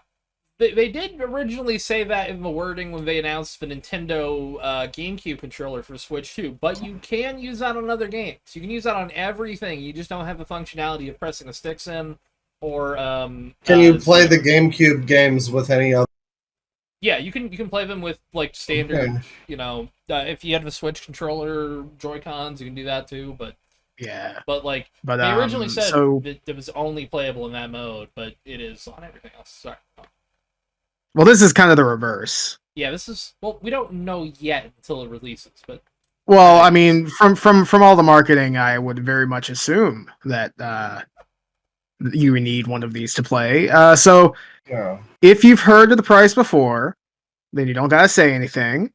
I have. But if you don't know the price of this, how much is it? How much do you think it is? I'm gonna guess $179.99. Do you know, Bane? I do. It's $100, which still Jesus fucking Christ. Yeah.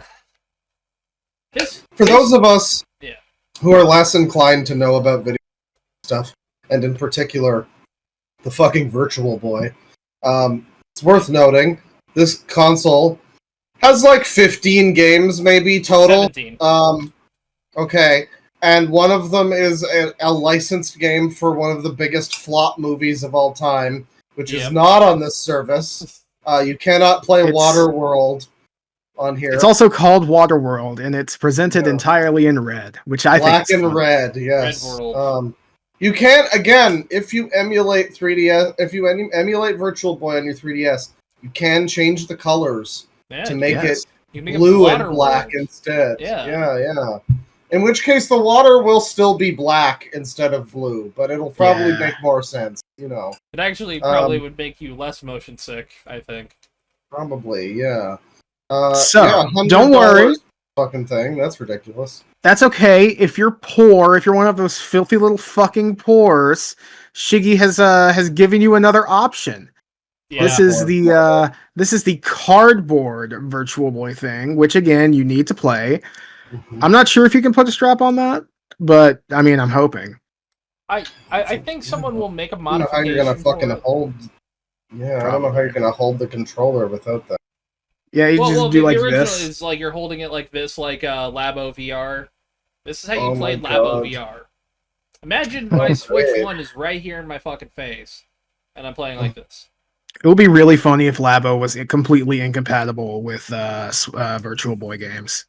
Yeah, actually, motherfucker. It would be really funny. If you have that, you should be able to easily play this on. Motherfucker, I'd be pissed. Really funny. They won't let you. I'm. Yeah. It's $25. I was gonna have you guess the price, but I scrolled down accidentally. It's a $25 cardboard thing. I mean, thanks, here's the Nintendo. thing. I mean, that is a lot cheaper than the other one to be. That is, but the other one does have the. For price-wise, I would say the aesthetic look of it comes into like. Actually, yeah, it is kind of like a thing you can have on a shelf or something, I mean, I guess so, but still, the fact that you need it to play, I think, is the worst thing. Because you're already paying a subscription to get access to these games. I gotta be honest. They really should just have 3D be standard in the Switch ever since 3DS, but everyone hated that, I guess. So. I do that. I do think making something the size of the Switch panel, I think, was like a little probably expensive. Yeah, it probably would have been like. I would love a 3D version. Jeez. Fucking a 3D console again would be really nice. I like 3D. I was one of the only motherfuckers who wanted more 3D. In life. I didn't mind it. Yeah.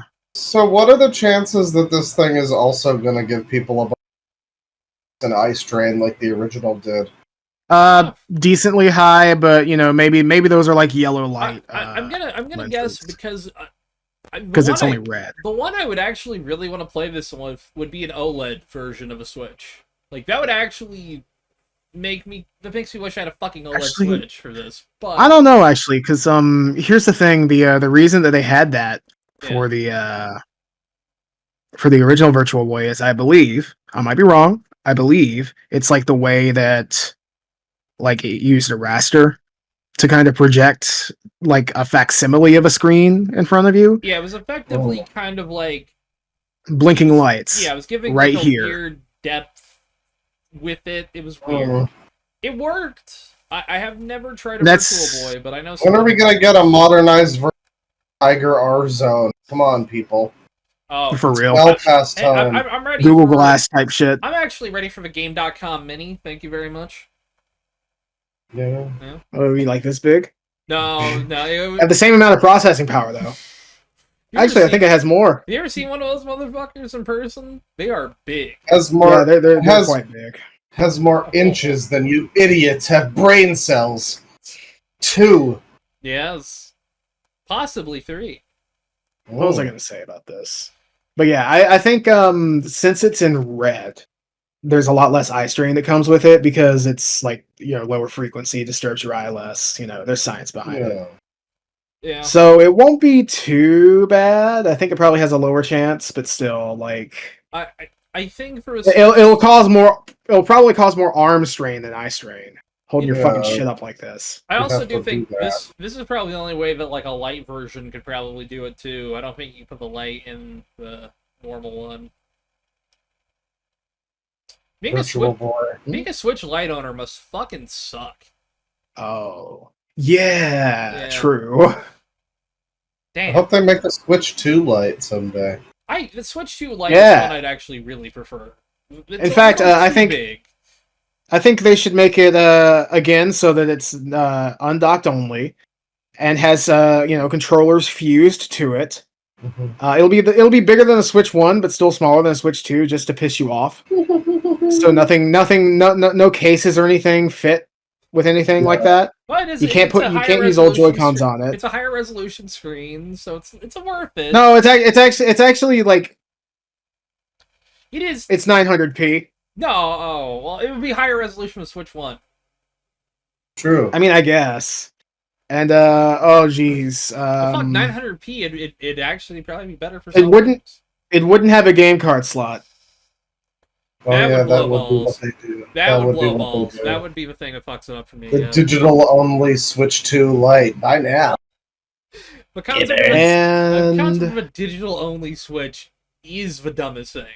I can understand maybe a digital only Xbox or PlayStation, maybe, right? Yeah. Maybe. But God, digital only Switch, dumb idea. Don't do that. Fuck. It'll probably happen though. Not doubting it. I think anyway, I lowballed the. Yeah, go on.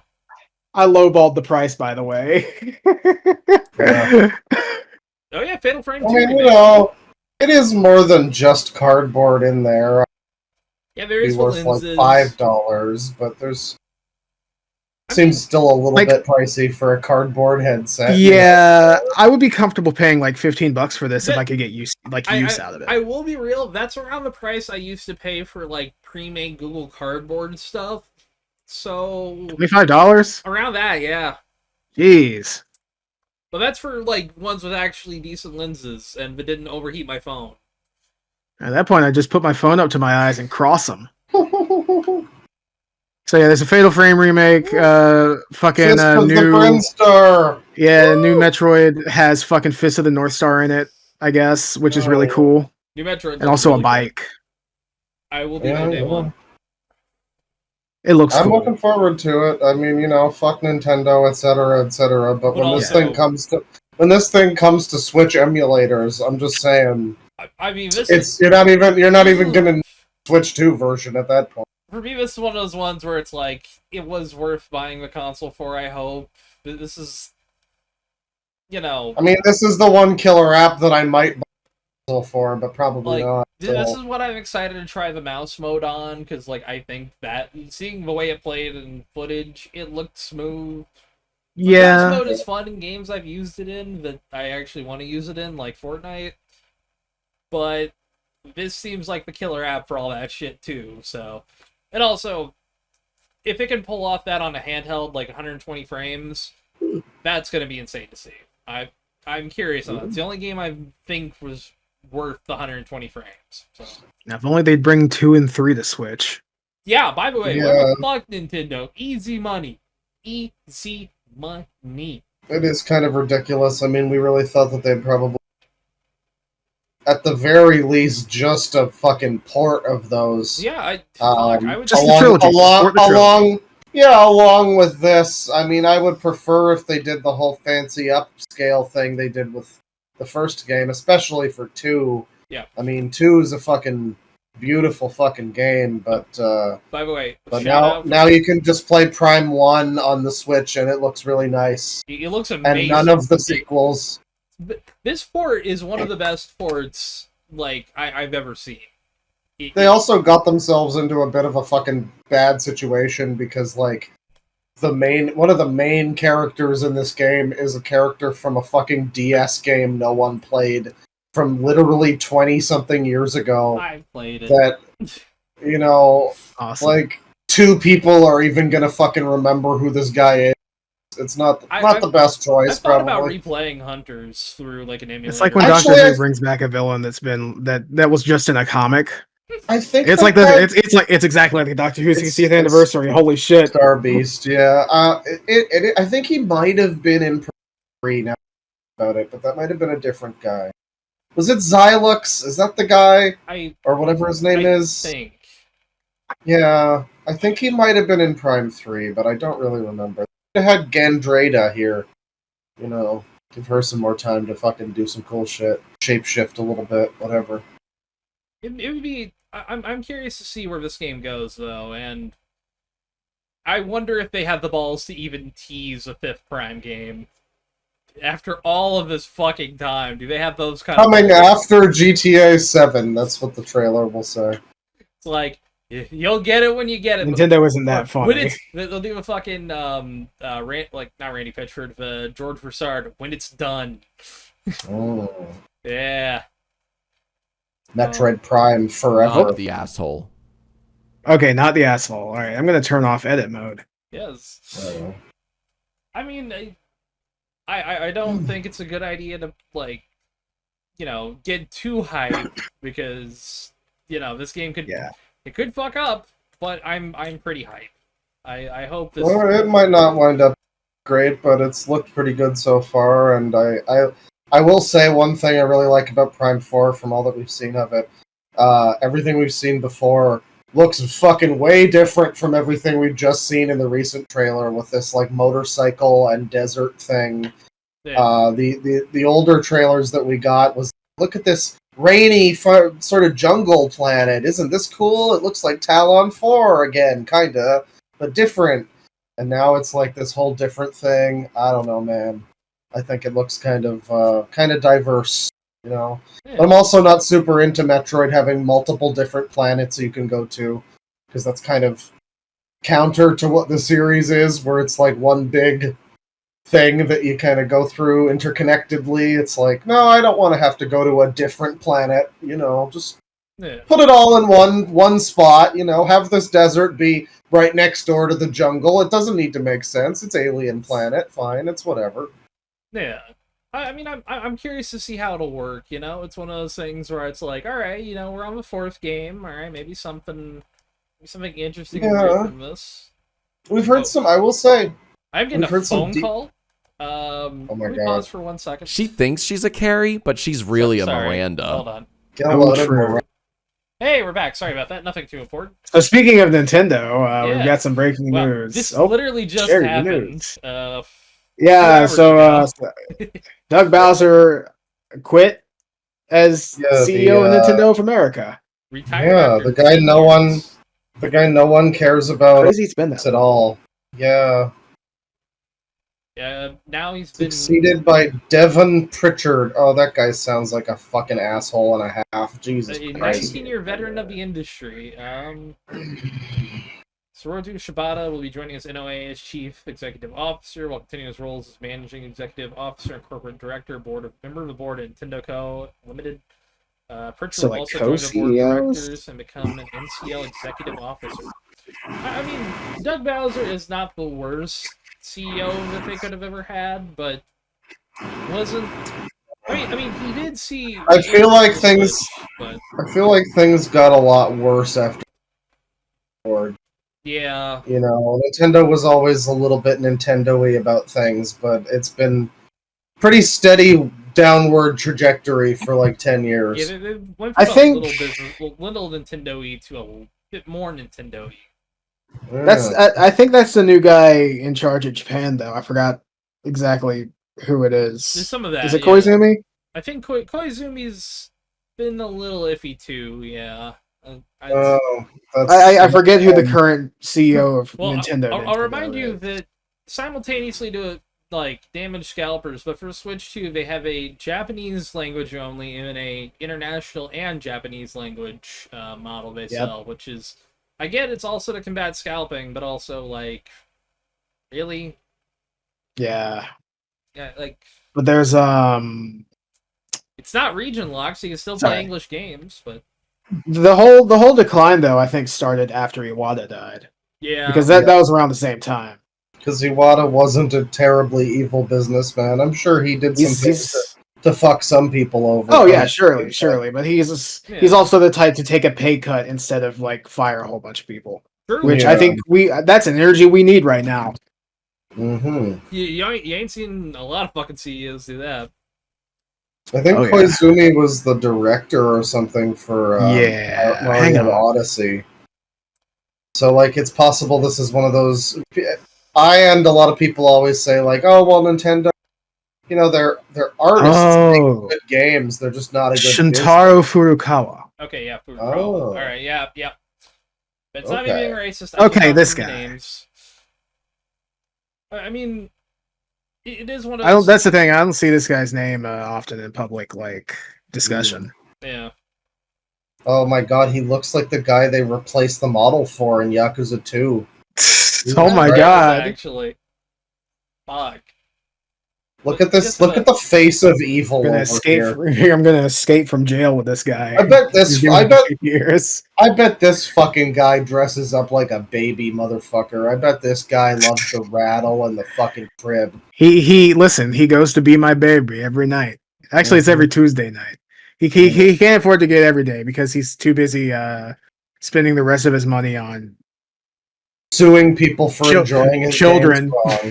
Yeah.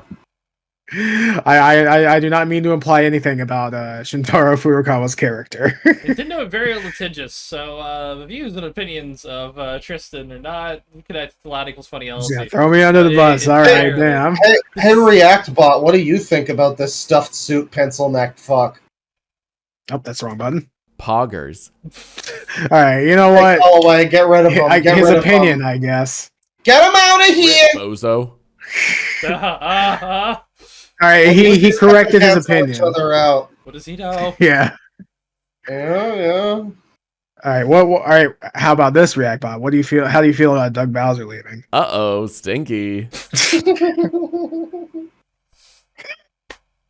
God damn it! I'm not sure exactly how to interpret that. Let's move on. He never wore deodorant. It's crazy. Yeah. Oh no. Next one there. Yeah. So continuing the Nintendo Direct. I heard about this. The Pokemon X and Y spin-off type deal that's coming out soon has day one DLC that they announced that you could pre-order now. It is the most interesting looking Pokemon game in years, and they announced this shit, and I'm like, well, all right, I don't really care that much. That's another one that'll emulate nicely on I wrote it down here, but I'm going to reuse my own joke. Yeah. Nintendo's so far behind. They're catching up to day one DLC, so I need to know when they're going to try and kill used games with those online passes that they had a few years ago, a few years back. Yeah. I mean, this is more than a few years back, DLC. 11 years back. This is day minus fucking 100 DLC or whatever. I got a physical copy here of Bad Company 2, one of the better Battlefield games, one of the best actually. Battlefield. I have here a physical copy of Blood Bowl Dark Elves edition. Ooh. Does that include an online pass? Because this one does. No, it doesn't. I just had it. My VIP code expired April 1st, 2021. Well, 2011. Does this have any sort of activation code? Oh, yes, it does. Yeah, this got you free DLC. You can still play. ED29. The funny thing is, 51. This was not an online pass. This was just free content that you would get later, but it would release for free after a year.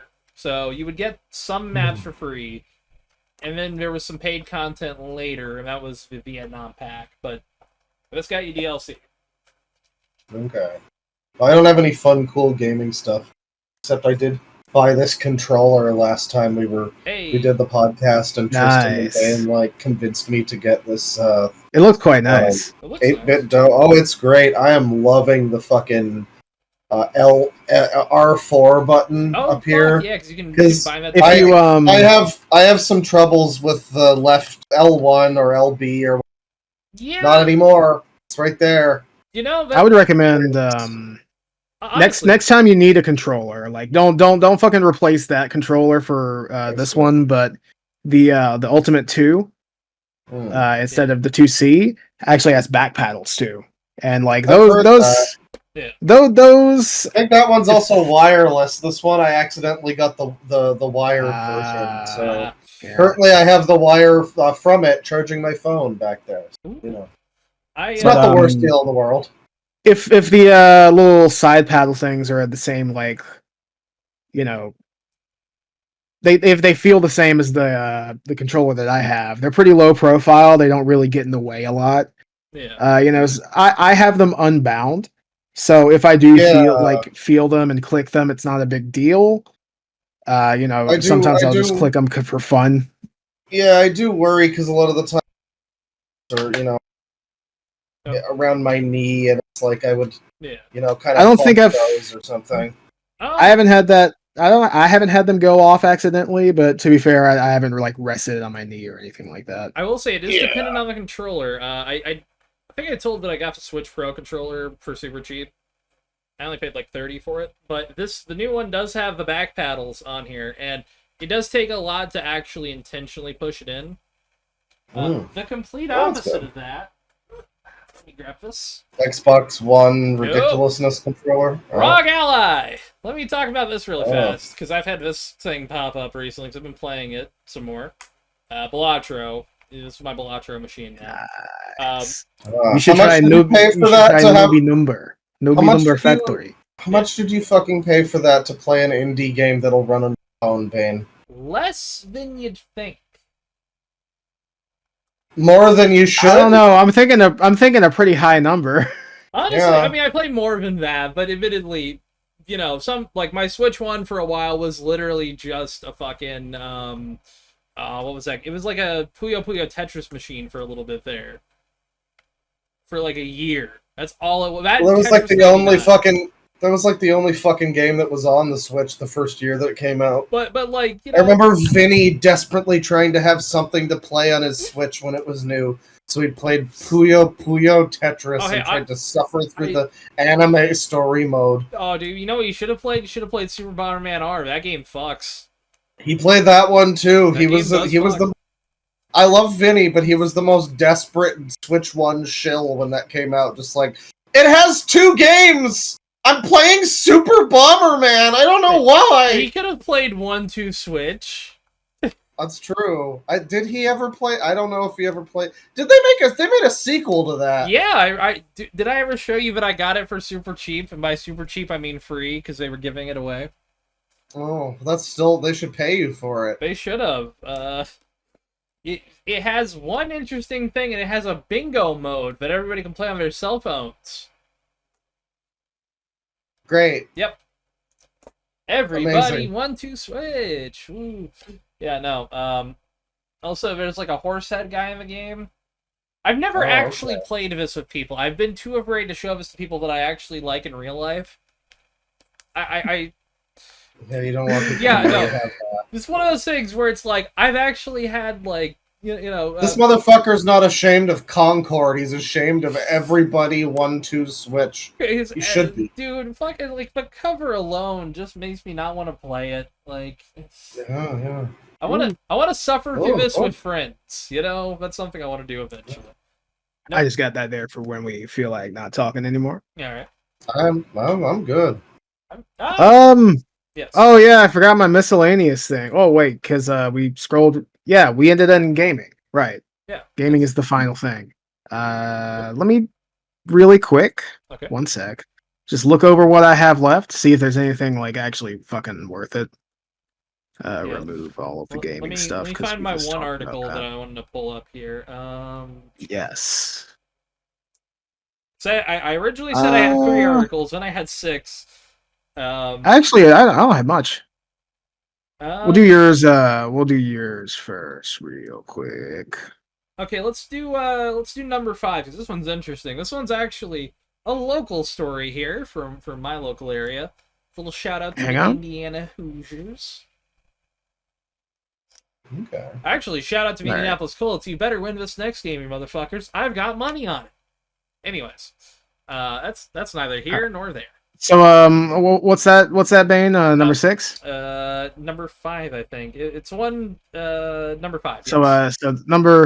Yes. So number 6. Heavy cannabis use may impair working memory. Study find. True, number 6. Yes. I've had like a quarter of a joint this whole episode. I'm the designated driver. I've been going kind of hard at it. I got way more than I actually ordered, and that's been great for me. You and Bane both got like a fucking windfall on your recent orders. Oh well, by the way, I just I got off the phone with somebody there for a second ago. And I was to go on a weed trip, and they're like, "Hey, we're not going this week. Do you just want some gummies?" I'm like, "I'm never gonna say no to free shit. What are you talking about?" Zach? Yeah, I got some gummy on hand. I'm gonna cover up that fucking brand name. Fuck you. No, shout out that brand. That's a local one. All right, I do like them. They're big ups to 3G. You know, they got some pretty cool stuff. Their fucking edibles are the best Delta 8 edibles you can get. They taste quite nice from what I remember. But yeah, I got 2 just sitting here. But I react kind of bad to. Yeah. Okay, so that's Sorry. I was looking at the expiration date and it looked weird. It's March 27th, 2027. Okay. 327. So yeah. So I thought it was like 32-7- or -2-. But sorry, we got sidetracked. Okay. I have a kind of low tolerance to gummies, so I think I'm gonna cut those into pieces before I take them. Oh, so you got a high tolerance. Like a little baby. I nearly got. I've taken some crazy edibles before. You guys know the story, though. Oh, yeah. Like a couple months ago, I got this edible. It was like a chocolate bar thing. Those are really fantastic. Today, I nearly fucking got more. I forgot. I was like downtown. I was like, oh, I should pop into that store again and get some edibles. And then I'm like 3 steps away, and I'm like, do I really want to feel the heat death of the universe in my brain again? I'm good. I don't need it. I don't know what was it. Because the thing is, it's easy to be like, haha, he got fucked up on like an edible. No, but you got. I've taken 1,000 milligram ones and not felt it. Okay. Yeah. I took like half of that 1,000 milligram one. And I felt like I had broken my brain and gone insane. And like I was never going to be normal again. It was a terrifying experience. You had that fucking... I got more fucked up on that weed edible than I got fucked up when I took mushrooms. I don't know what was in there. I think it was spiked with something. But yeah, see, here's the thing. Lacelfed. But by the way, you had a fucking. Might have been. You had that dream sequence from The Big Lebowski where he's like walking down bowling pins against shoes from Saddam Hussein. That was your reality. If I had to describe it, it was like feeling. Like I felt like I could see whenever I closed my eyes, I could see fucking vivid like movies happening in front of me, playing at like 1,000 times speed. And I was thinking at 1,000 times speed. It was a nightmare. It was a living nightmare. Gave me a horrible headache too. I gotta be careful from now on. The highest I've ever been, where I've actually felt in a similar way of like, what the fuck, what's happening? It was during sex. I know, it's one of my stories, yada yada. But we were getting real high. This was like middle of COVID, 2020. we smoked like 3 fucking joints back to back. We were high as shit. Nice. And middle of everything, I'm laying on the bed, you know, etc., etc. She's on top. But I could literally feel the room spinning, and I was like, what the fuck? What the fuck? What the fuck? Oh yeah, that happened to me too. Been there before. I literally grabbed the bed and like, oh, everything's moving. Everything's Sounds like some great sex, I gotta say. Here's the thing. I don't know. I don't think that was the sex. That was fully the weed. That was me like, No, but everything was still going on. Like, I've been in the situation before. It's only when I take edibles, so I'm gonna start cutting them. We thankfully like got small baby. We got sober around the time the DoorDash finally arrived, but that's good. That was a very long come down. No pun intended. For that whole situation of like, okay, the room is normal. I'm high. I had to finally like tell that to myself a few times for it to fully sink in. It's like, no, I'm freaking out. Everything is normal. Thankfully, the Hooters wings arrived perfectly fine. That's the perfect meal to have in a situation like that. Hooters wings. Garbage, mostly hot, but still kind of mild, even though you click the hot button wings. They're actually really good in that situation. Fitting, yeah.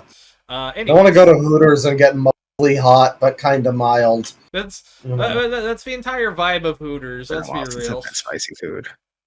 I should make some spicy food. I fuck with like real hot wings. Like, give me that ghost pepper shit. I haven't had wings in a while. I should do it. I like spicy stuff. Ghost pepper hot wings, though. I had them one time. They were like frozen from a supermarket. Yeah. I wasn't expecting them to kick my ass the way they did. And I have a pretty good tolerance to that, too. They were really good with ranch dip, though. They have that like real spicy kick and then just some ranch to smooth it out. It was. I have seen my like one of my uncles dip it in like nacho cheese before, and that's a weird sight. But it sounds good though. In a way that like I wonder if it would make it kind of like have kind of like a zip to it, depending on like depending on how hot it is. It might add a little bit of like.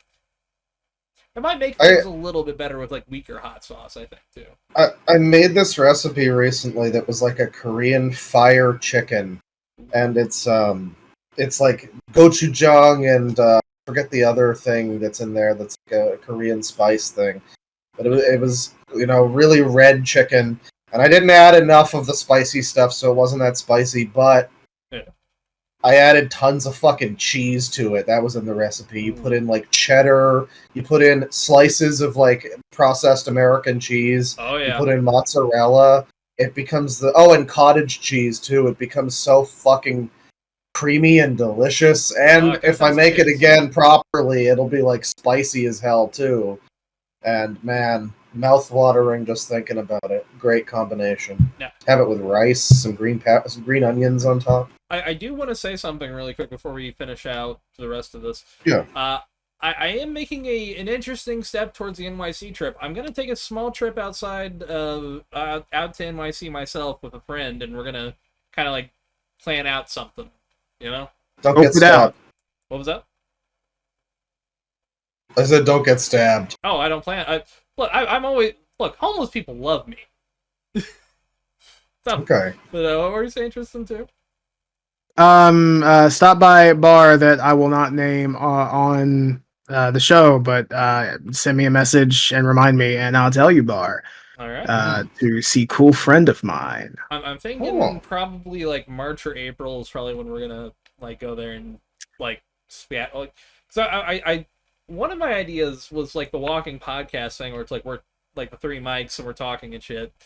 But I'm trying to figure out like what camera would work with it, so we're gonna rent a camera and shoot a test thing while we're there. Yeah, I put in chat who it is. It's someone who I know. I know you've both at least interacted with. Oh yeah, I talked to that person about Yakuza 3, and we both agree that Yakuza 3 is much maligned by people. They have. I really like it. They have. I've given them an IOU to just kind of go off about it when we're done recording here. All right. But yeah, let's go to the next thing. All right. Yes. Number 5. Yes. So bankruptcy attorney Mark Zuckerberg sues Meta for repeatedly suspending him because his name is Mark Zuckerberg. This is an Indianapolis attorney who I've seen the ad, like the billboard for, and I had to do a double take a couple times where it's like, Mark Zuckerberg? It's actually kind of funny that this is the guy from your area. Yeah, this is like he's on the like north, I think the north side of Indy, so like I could drive there in 40 minutes. Oh yeah. We should have Mark Zuckerberg on the fucking podcast. This is great promo for Mark Zuckerberg's legal practice. Look, I would, you know, hey, I've thought about filing bankruptcy multiple times in my life. You know, I've seen Mark Zuckerberg's number a couple times in passing. I'd be down to set up an interview if that's ever possible. I'll have to teach him Discord, but yeah, hey, this guy who I'm sure we can do this on Zoom. I mean, I'd be down For for the that. covered in real time during his interview with Yes, speak your truth. Hell yeah, he supports it. I mean, yeah. I've thought about setting up a Zoom account. We're putting business decisions in ReactBot's hands, and I'm fully on board. That's true. ReactBot, who do you think we should reach out to and ask for sponsorship? Oh yeah, that's cute. Yeah, Hello Kitty? right. I guess. Yeah, that actually is really funny. Fuck. Yeah. Hey. Yup, it's official. This video's epic. It is. Click like down below. Yeah, like and subscribe and shit your pants. I don't know. Subscribe. But yeah, I had to point out the headline of Mark Zuckerberg suing Mark Zuckerberg. It being local was like a little, Mark Zuckerberg. Like trust no one, not even yourself. Mark Zuckerberg. It was a little garnished, but it was a local story too. It was like, oh hey, you know, a little flair. That's fun. Yeah, I like that one. All right. It's better than the time you sent us a story that was just a guy dying in a pizza oven. Or that was weird. I remember the headline being funnier than the I story forgot about was. that. Oh my god. And we were both just like, Bane, why? What's funny about I think I was laughing at the concept of like, how does this happen? And then I didn't read the headline. I guess how do you get inside of a pizza oven? Yeah, I guess. Like everything in my life would tell me, hey, don't get in the pizza oven. Maybe he had to clean something. I don't know, man. But then you wanna buy do a any big more of stick yours? so you don't get inside the pizza oven. I guess. That's how it should be. But when you cut corners and you don't buy a big ass stick to clean pizza ovens, you gotta get in there and clean it yourself. And that's when you final destination yourself. And you gotta cut corners. It's a pizza. You don't have a square one. Those are terrible. Yeah, honestly. No, I like a good Sicilian pizza. You just got you got to get the sauce right though. You got to get it like hold on, up against the fucking corner. I mean, hey, look, I've been very poor. I've lived off of those fucking Totino's like party pizzas that you can buy like 17 of. God, for I always $12. hated those. Look, I don't like them, but they. I don't think Totino's does anything good. Maybe aside from pizza rolls, if you like. If you're really in the mood for something just dog shit. Do you guys have those bagel bite things with the pizza sauce and the cheese? Are those Totino's? I don't think they are. They're not. They're a separate company. I finally got some of those recently because a store near me has them for a really good deal. Not so great in the microwave, but I had them today in the oven.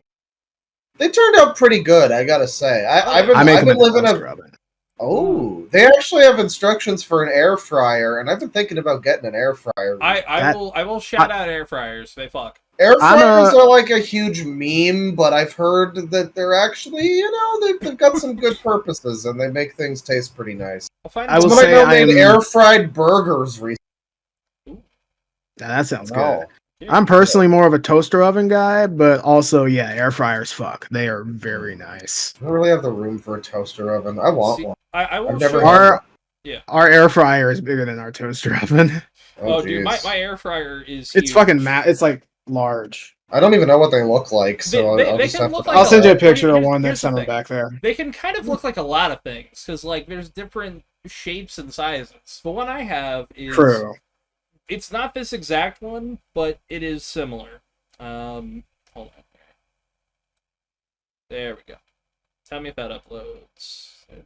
So this is how big mine is. It's not the same one, obviously. That's an air fryer? It just looks like a toaster oven. Here's the thing. That's a toaster oven. It can be it can be both a toaster oven, a normal oven, a broiler, or an air fryer. Can it be a ticking time bomb that blows up your house? If you want it to be. Oh, it's already that for free. No, that's more of a pressure cooker. I'm never getting a pressure cooker. Because you fuck up one thing, or if it's made in the era of enshittification and it's just fucked up from the factory, whole house goes kaboom. Yeah, you don't want that. Yohar Tsarnaev. I don't think you want that. Yeah. Just becomes like a bomb in your home. You don't. So mine's like this, but shorter and a little thinner. Mine is not that model, but it's very similar. Mine's like a double door thing instead of like a pop. Why? But I can. Does this connect to a fucking app? No, I don't know if this one is. I just grabbed a photo. This one might. Okay, it looks like searching on YouTube. It looks like YouTube, yeah. I don't know why they included that, but okay. Yeah. Why is the bottom of this just a pan? Okay, all right. Well, I see. For broiling. It's like steak. Yeah. Yeah, the pan's leaning out. I see. But yeah, you can broil your meat. Cool. All right. Awesome. But no, it's actually like I've made homemade pizza in there before, and it's pretty damn good. Good dog. Yeah, dog's pretty cute. Transformative commentary. Yeah. Thanks, Ragbot. I gotta show you guys Merv sometime. What is this? Speaking of YouTube, Claw, have you noticed that your views have been like shit recently? Have they been shit? No. Because that's been happening for a lot of people. I've heard that, yeah. Age verification thing. Yeah. There was something to do with like restricted mode. There's a lot of argument about that. Some people say that it's like a setting that gets automatically enabled for them. Some YouTubers are making posts about it, like Wang made a post about it. Yeah, RLM did a pretty good video too. They did a great video about it, but then, some other people are saying that it's not actually enabled by default for anybody. Some have said that it's been happening for years. I had a weird experience related to this once, where I was just like at a Walmart or something, looked at my phone, decided to check my channel for whatever reason, and it's like all of my videos were gone, except for like two. I had one from years ago where I reacted to fucking Steve being announced for Smash, and that was still available, and everything else that I'd ever, and some of my music was still there, but all of the main shit that I upload was there. Yeah. And I was like, oh god, what happened to my channel? Jesus Christ, I was shitting my pants. Oh, but dude, I would have put it up there. I'd been like, oh shit. I assume that what that was the restricted mode thing, like on the phone. This was like 2 years ago or something. Yeah. It was a while back. But it's similar to what RLM described, where they were like, yeah, most of our videos are just showing up for people. But then they also pointed out that with restricted mode on, you can still see one of their best of the worsts where they talk about a movie with a guy who is abused mentally by his family members into thinking that he is a baby as an adult, and he gets fucked by people. Yeah, to quote Mike Stacklasa, no, it's called The Baby, and to quote Mike Stacklasa, they fuck the baby, and that video is still available on restricted mode. So I mean, figure that one out. There's like a Mickey Rooney baby movie I learned about recently where he plays like an adult baby. It's like a fetish movie. It's Mickey not even like a fetish thing, really. It's like a psychological horror kind of thing where it's like just this guy who's been fucked with. It's a pretty cool movie, but regardless, you probably don't want to see that when you're on restricted mode if you want to be on there. Oh, okay. I found the movie. It's called The Milky Life. That's a Mickey Rooney movie.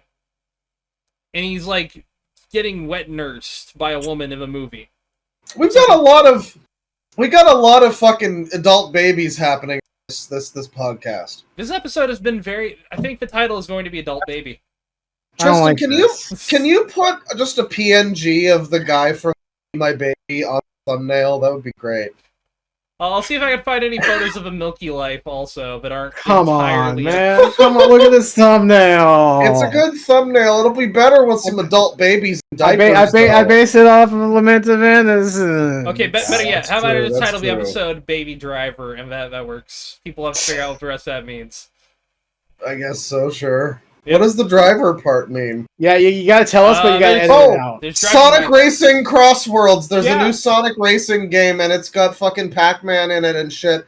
But also, it's like $100 Canadian, and I'm fucking paying for that. Fuck that. It is the first Black Friday watch of the year. Loud equals funny. Black Friday watch. I might get... The problem with it is that it's like $100 plus a bunch of paid DLC, and just fuck that so hard. I'm not buying that. I mean, I'm hoping for a decent discount. I'm hoping for like at least a 20 to 25% discount, maybe. Yeah, but like here in Canada, that's like, hey, it's 20% off. Now it's back to the price that it should be. Fuck you, eat shit. That's the same thing here. It's the price it should be here. I guess. Look, I'm hoping for good Black Friday. We may do a Black Friday episode where I talk about, you know, hey, if there's anything actually interesting. Yay, we could be consumers. Yay. We already are. Or do you think we are? I'll just wear that thing for the entire fucking. I'll just wear that for the entire episode. Yeah. I'll find my Doomslayer. That would be so uncomfortable. Oh my god. I'll find my Doomslayer. We'll do. I would also look like off-brand nerd sound like crew. ass. I'll buy Funko Pops just for the occasion. That'd be great. No. Still haven't touched a Funko Pop. Yeah. And no, it's hopefully never will. Instead of doing that, I will. Let me see if this actually is loaded this time. It did have I think it did shoot something, yeah. You just shot me, Bane. How do you feel about that? Feel pretty good. Damn. Yeah, sorry. I figured. So yeah, I think the big thing with the YouTube... The big thing with the YouTube thing is that it's like... Fuck it. Sorry. You don't know what the fuck is going on.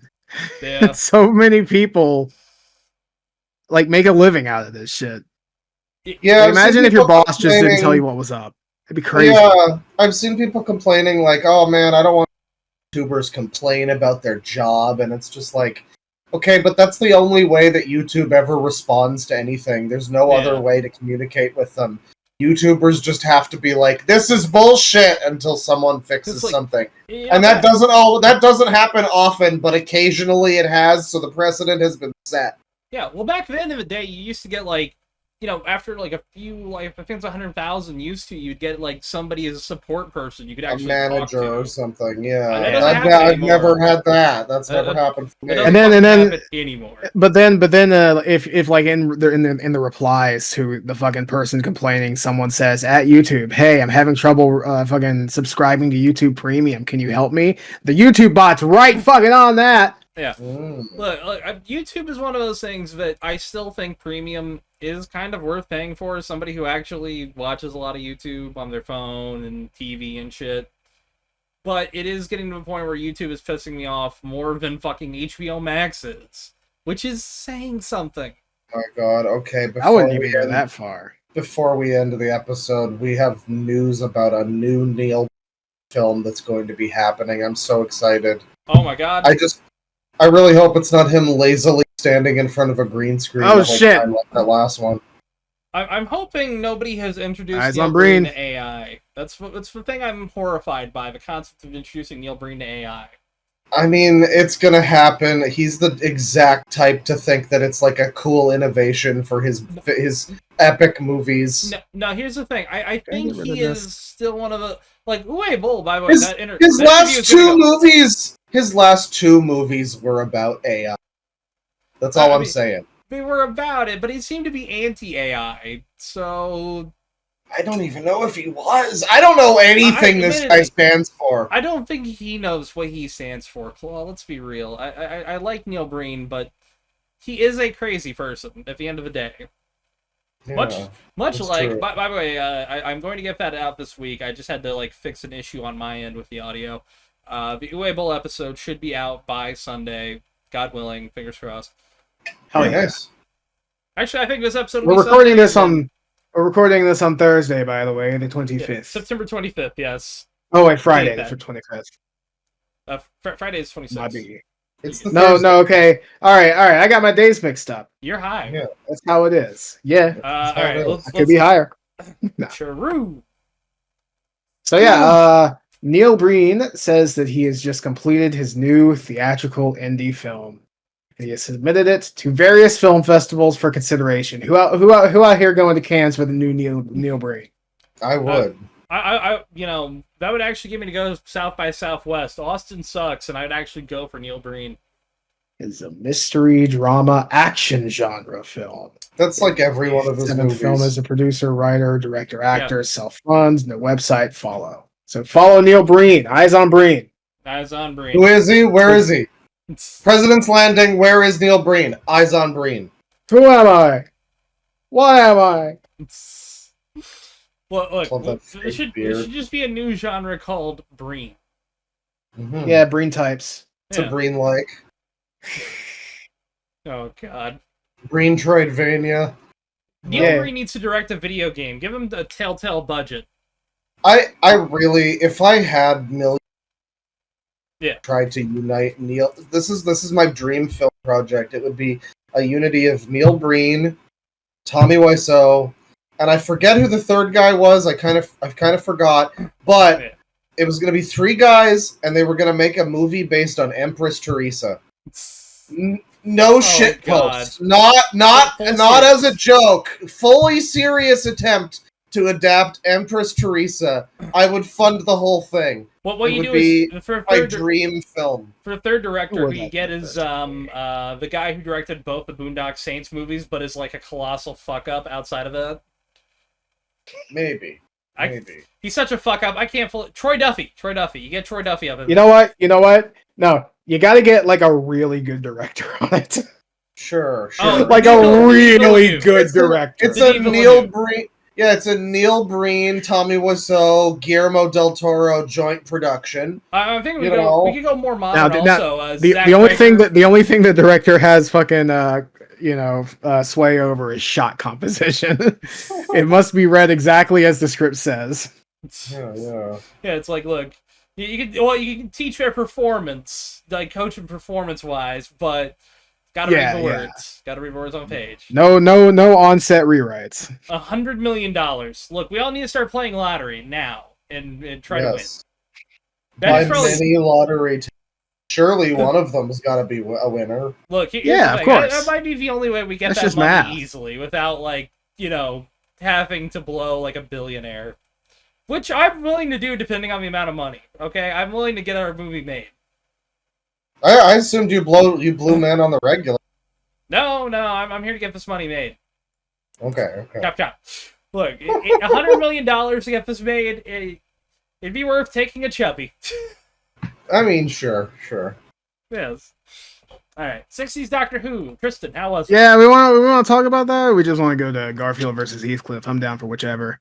Whoa, it'll probably be kind of short. Like, really quick, quick thoughts. Give us your thoughts. Yes, I have watched all of 1960s Doctor Who from 1963 to 1969, and yeah, there's a lot of really fucking good shit there. It's really nice. More huge hits than catastrophic misses.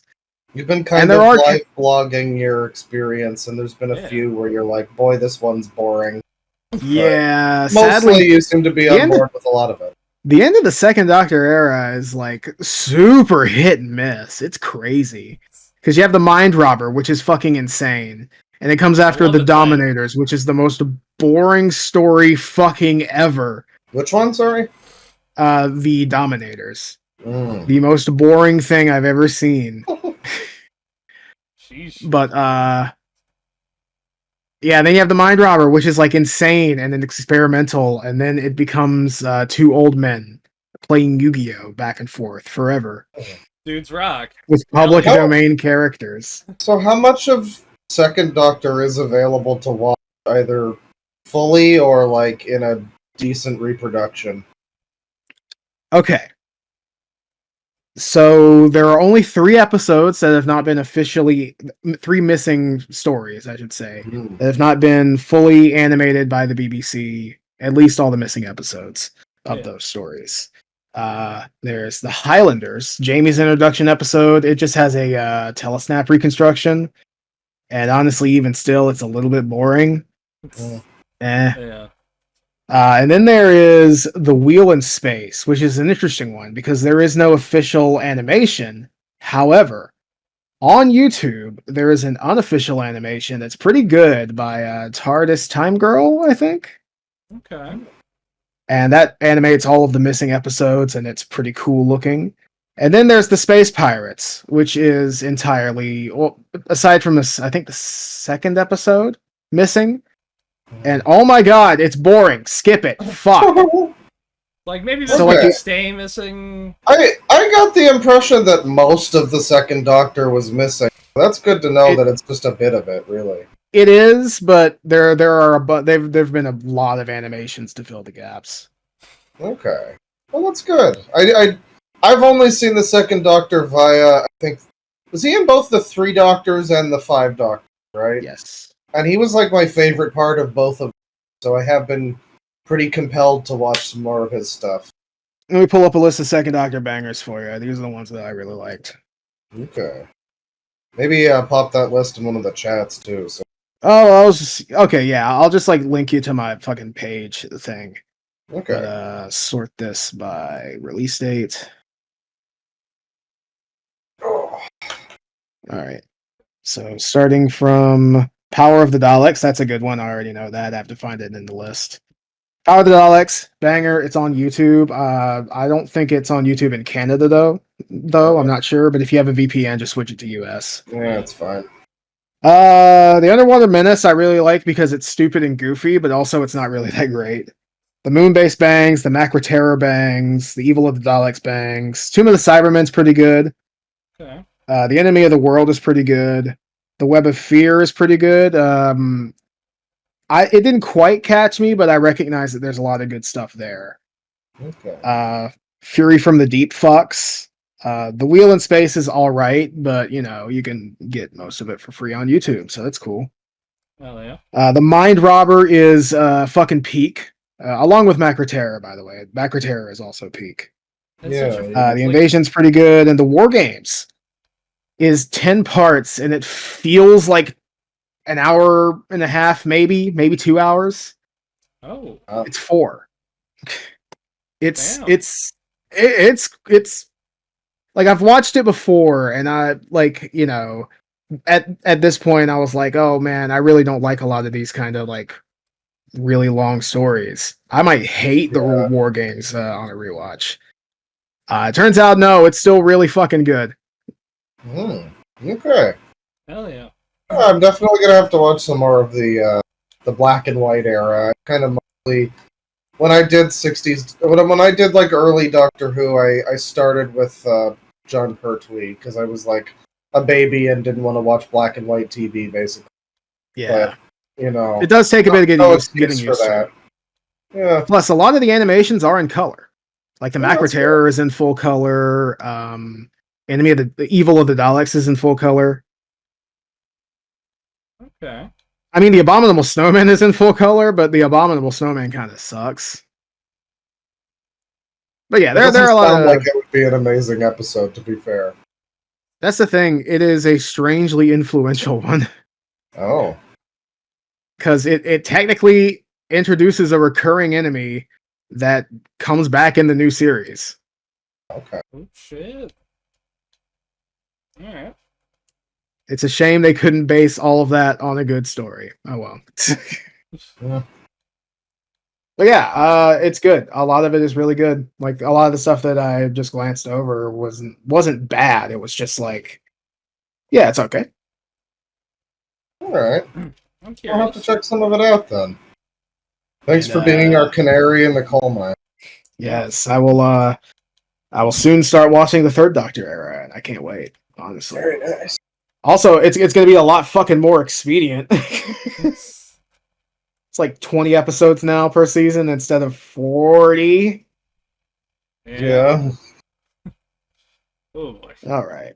So we got Garfield and Heathcliff. Yes. Okay. So Heathcliff has taken a bit of a lead. It's been a little dicey. Yeah, but hey, we're not on a Sunday, so this is probably more of a fair fight. That's true. All right. All right. Can I open that in a new tab? Yes. Can I open that in a new tab? Yes. All right. First we have Garfield. Now Garfield, he walking along. He has a good stride, and he stand next. Can I get it fucking centered? That'll work. Hey, He stand next to He stop. He look a little confused. Stand next to tree stump. Recently cut down tree stump. And then Garfield he point and he look with mirth and he think nice haircut. And then he think that remember. And then tree stump he also think haha like in sarcasm way. React bot is kind of in a way, by the way. Yeah, well, I mean, you can imagine that it's a fucking stump. I know. Yeah. What do you think, Reactbot? Scratches chin. He's not sure what to think. Yeah, I that's true. Like, this is better than the last couple Garfields. I think I like the fact that Reactbot looks like he's saying "ha-ha" bubble. Oh yeah. I think I'll give this a 6. It's fine. It's a 5 for me, I guess. I'm gonna give it a little bit of a also. It's actually now I'll give it a 6 too. I think this is better than the other ones. It's more creative, but it's still not really what I expect from Garfield. I'm still disappointed. Yeah, it's not really a Garfield strip. Like you probably see this in like Peanuts. I really do think that like there's no way Jim Davis is creating these. Oh yeah, no, absolutely not. No, that's not. He has a fucking sweatshop. Are you kidding? Yeah. Like, at least he has new Garfields. He has new Garfields coming out up until fucking 2097. He's just been stockpiling them. That's haunting. All right. Yeah. So yeah, 2 6s and a 5. Yeah. Now Heathcliff. This is 25th of September. That's today. Okay, now Heathcliff, he on the sidewalk in the city, and he next to a large giraffe, and he prancing alongside. He walking, and they at street corner in mid at the mid city yem. You go yem and you work out and lose the weight and get the muscle. And man inside, he speak to co-worker lady behind the desk. Man inside watch Heathcliff and Big Giraffe leave, and then he say to the lady neck day. Yeah. Also, Heathcliff is rubbing his neck there. You know? Oh, he is. Yeah. It's true. Yeah. He rubbed his neck. I don't think. Oh, you cut out there. Yeah, no, I'm having. Yeah. It's like I don't like it. I think it's maybe a little funnier than the Garfield, but I kind of hate playing on leg day meme. Yeah. So I think I might give the tip to Garfield this time myself. The Garfield one's like weird for Garfield. I mean, it doesn't really feel like Garfield. Maybe that's why I like it a little more than this. This one's not really like that great. No. Yeah, this one is kind of like a. If I'm being real, this is a 4. Yeah. I'd probably give it a 5. I think all of us have given it to Garfield. Yeah. Garfield takes this one. I give it like a 4 too. See, they got fucking James the Frog with his cool cologne. See, that is a little more. Some of these are getting kind of iffy. Yeah. Rejected his gargoyle. What the fuck? I don't get it. God damn it! Nuts. That's at least more of a joke. Is this like 20-year-old memes month for Heathcliff? That was more of a joke, though. Let's be real. Like, then the one we got, that is more of a joke. Taylor, and he's what? He's got a meat cape, and instead of commenting on the meat cape or anything, a guy says fire. Like it's a fire cape? Yeah, but like fire. The cape doesn't say fire. That's not a joke. The cape says meat. That's the meat cape, not the fire cape. Opposite a joke. See, like this is funny. Born under a wandering star, he blew the gum to go away. That's something. I think I will say the gum one. I feel like that one's kind of funny. Gym-related thing. Yeah. What kind of store just sells gum?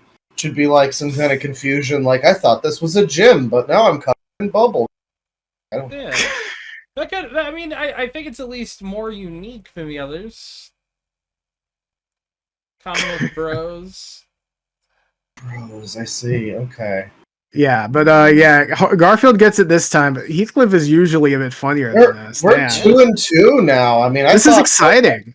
I thought Heathcliff would run away with a little more. Honestly, considering the last two, yeah, like Garfield was not showing up for the last couple, and then we had to bring Heathcliff in to shake up the dynamic and like competing. Yeah, it's because Heathcliff kind of sucks that much, I guess. Well, Heathcliff is like Heathcliff and Garfield are commonly compared. Yeah, I know. Yeah. I'd say Heathcliff is more like indie compared to Garfield. It's more offbeat and silly, which is why it's the Saints Row to Garfield's GTA. Thank you. Yes, but much like GTA, it's becoming formulaic, very formulaic. GTA Online, and much like Saints Row, Heathcliff has completely lost his way. Not that far yet. We're not that far yet. We're not Saints Row 5 yet. We're at about get out of hell level. Oh, yeah. All right, Final Funny. Let's hit a. All right, we got three, right? We got a special fucking Final Funny because this time Bane brought one. From incel.is, the involuntary celibate. Let me make this big. Rage Fuel from level 99 Bix Nude. That's a good one. Yeah. Good name. Oh my. Yeah, I saw the name, but the headline's still worth it. Well, I'll read that out. Just got obliterated by a Chad toddler at the supermarket. Real headline. So me being unimpressed, and definitely not because I put these here first, I decided to one-up him and bring two Final Funnies. Minute Burger will soon be selling in blank GG E blank S. Oh my god. Oh my Hint, god. it's related to fried chicken. I don't know what word it could possibly be! I believe you and a T, right? Well, I mean, there's a picture right there. He's pointing at it. It'll help you. It's true, yeah. There's a picture of what it is right here. I love nuggets! Oh my god. I do not know if this is a real ad or not. I don't think it's real. South Luzon stores, okay. I don't even know where that is. This is like, it's a real ad. Oh boy. They knew. If it's a real ad, they knew. It's a real ad. That's quite interesting, you know. I mean, and then we have we got this. I want to get off. Well, last things they were saying. Sorry. Look at that. That's a pretty good recreation. I want to get off. And yeah, those are walkable streets. So you can go into a little 9/11 world and experience the horrors. Yeah. Honestly, I'm shocked we're not at that. Ride the little twirly whirly thing yet. Give us like 10 years. Somebody needs to make like a 9/11 simulator video where you you can walk around the street. Reloaded. Sure, yeah. You have your down on the ground go to polls. Thanks, Brackbot. Right after we talk about blowing JFK's head off, hell yeah, dudes rock. Oh yeah. America, fuck yeah, sir. Come on. Oh, that's beautiful. That's almost as good as Holocaust Day. You just cut off, so it just said that's as beautiful Yeah. as Holocaust. That's almost as beautiful as Holocaust Tycoon from back in the day. It still tried to cut out on you a little bit. I want to get off gas chamber number 1. It's too intense for me. The Anne Frank experience is now boarding. Sorry. I should play some more Roller Coaster Tycoon. I want to make a silly little world. I have to miss on playing Silent Hill up, so I'm ready for whenever we end. No offense. Yeah, go away. Hell yeah. Bye. Bye. So yes, more Loud Equals Funny soon. We promise. We really, really promise. Busy weeks, busy times happen. Yeah, this has been a weird couple of weeks. The Winter Months is when we put out our most episodes. Yeah. Plus, I think you just got a new monitor, didn't you? Or I did just get a new monitor. Yes, I haven't time to set it up yet. Yeah. downstairs, and I'm too lazy to do it. I googled food and found a good monitor. Oh, there you go. Oh yeah. Awesome. Yeah, I took Bane's suggestions, so this monitor turned into a pile of shit. Well, you got Canada Computers to blame, or whichever one you went with. That's who you got to blame first. Then me. Those ones you get. I can't do that. I really want like a 4x3 like LCD panel. That would be fun. I had like a. It was like a 2000 score. I had one that was like a little bigger than that, but I had that for a while. I think I could send you it. 4x3. It's almost that aspect ratio. It's very similar. I normally say, whatever, it's fine, but I would appreciate that actually. I will look for it. I don't know if I took it to a storage unit or if it's like at my parents' place, but I'll have to do that. Well, ladies and gentlemen, thanks for stopping by for another Equal Funny. We were loud. We were funny. I think. I hope we were funny. Except in the comments if we were funny. Yeah. Yeah. Some of the time we were quiet. A little bit. And kind of boring and a little lame and dour. But remember to drink your acetaminophen. And remember, bad video games exist. I didn't have anything past that. What do you have to say about this, Reactbot? What do you have to say about this travesty before you today? Pop off, sis. Oh, all right, man. All right, sure. 100 more episodes. Let's do it. Yeah. Let me get way up here. Yeah. Hell yeah. Yeah. Take it easy, people. Penis. Nice. Penis.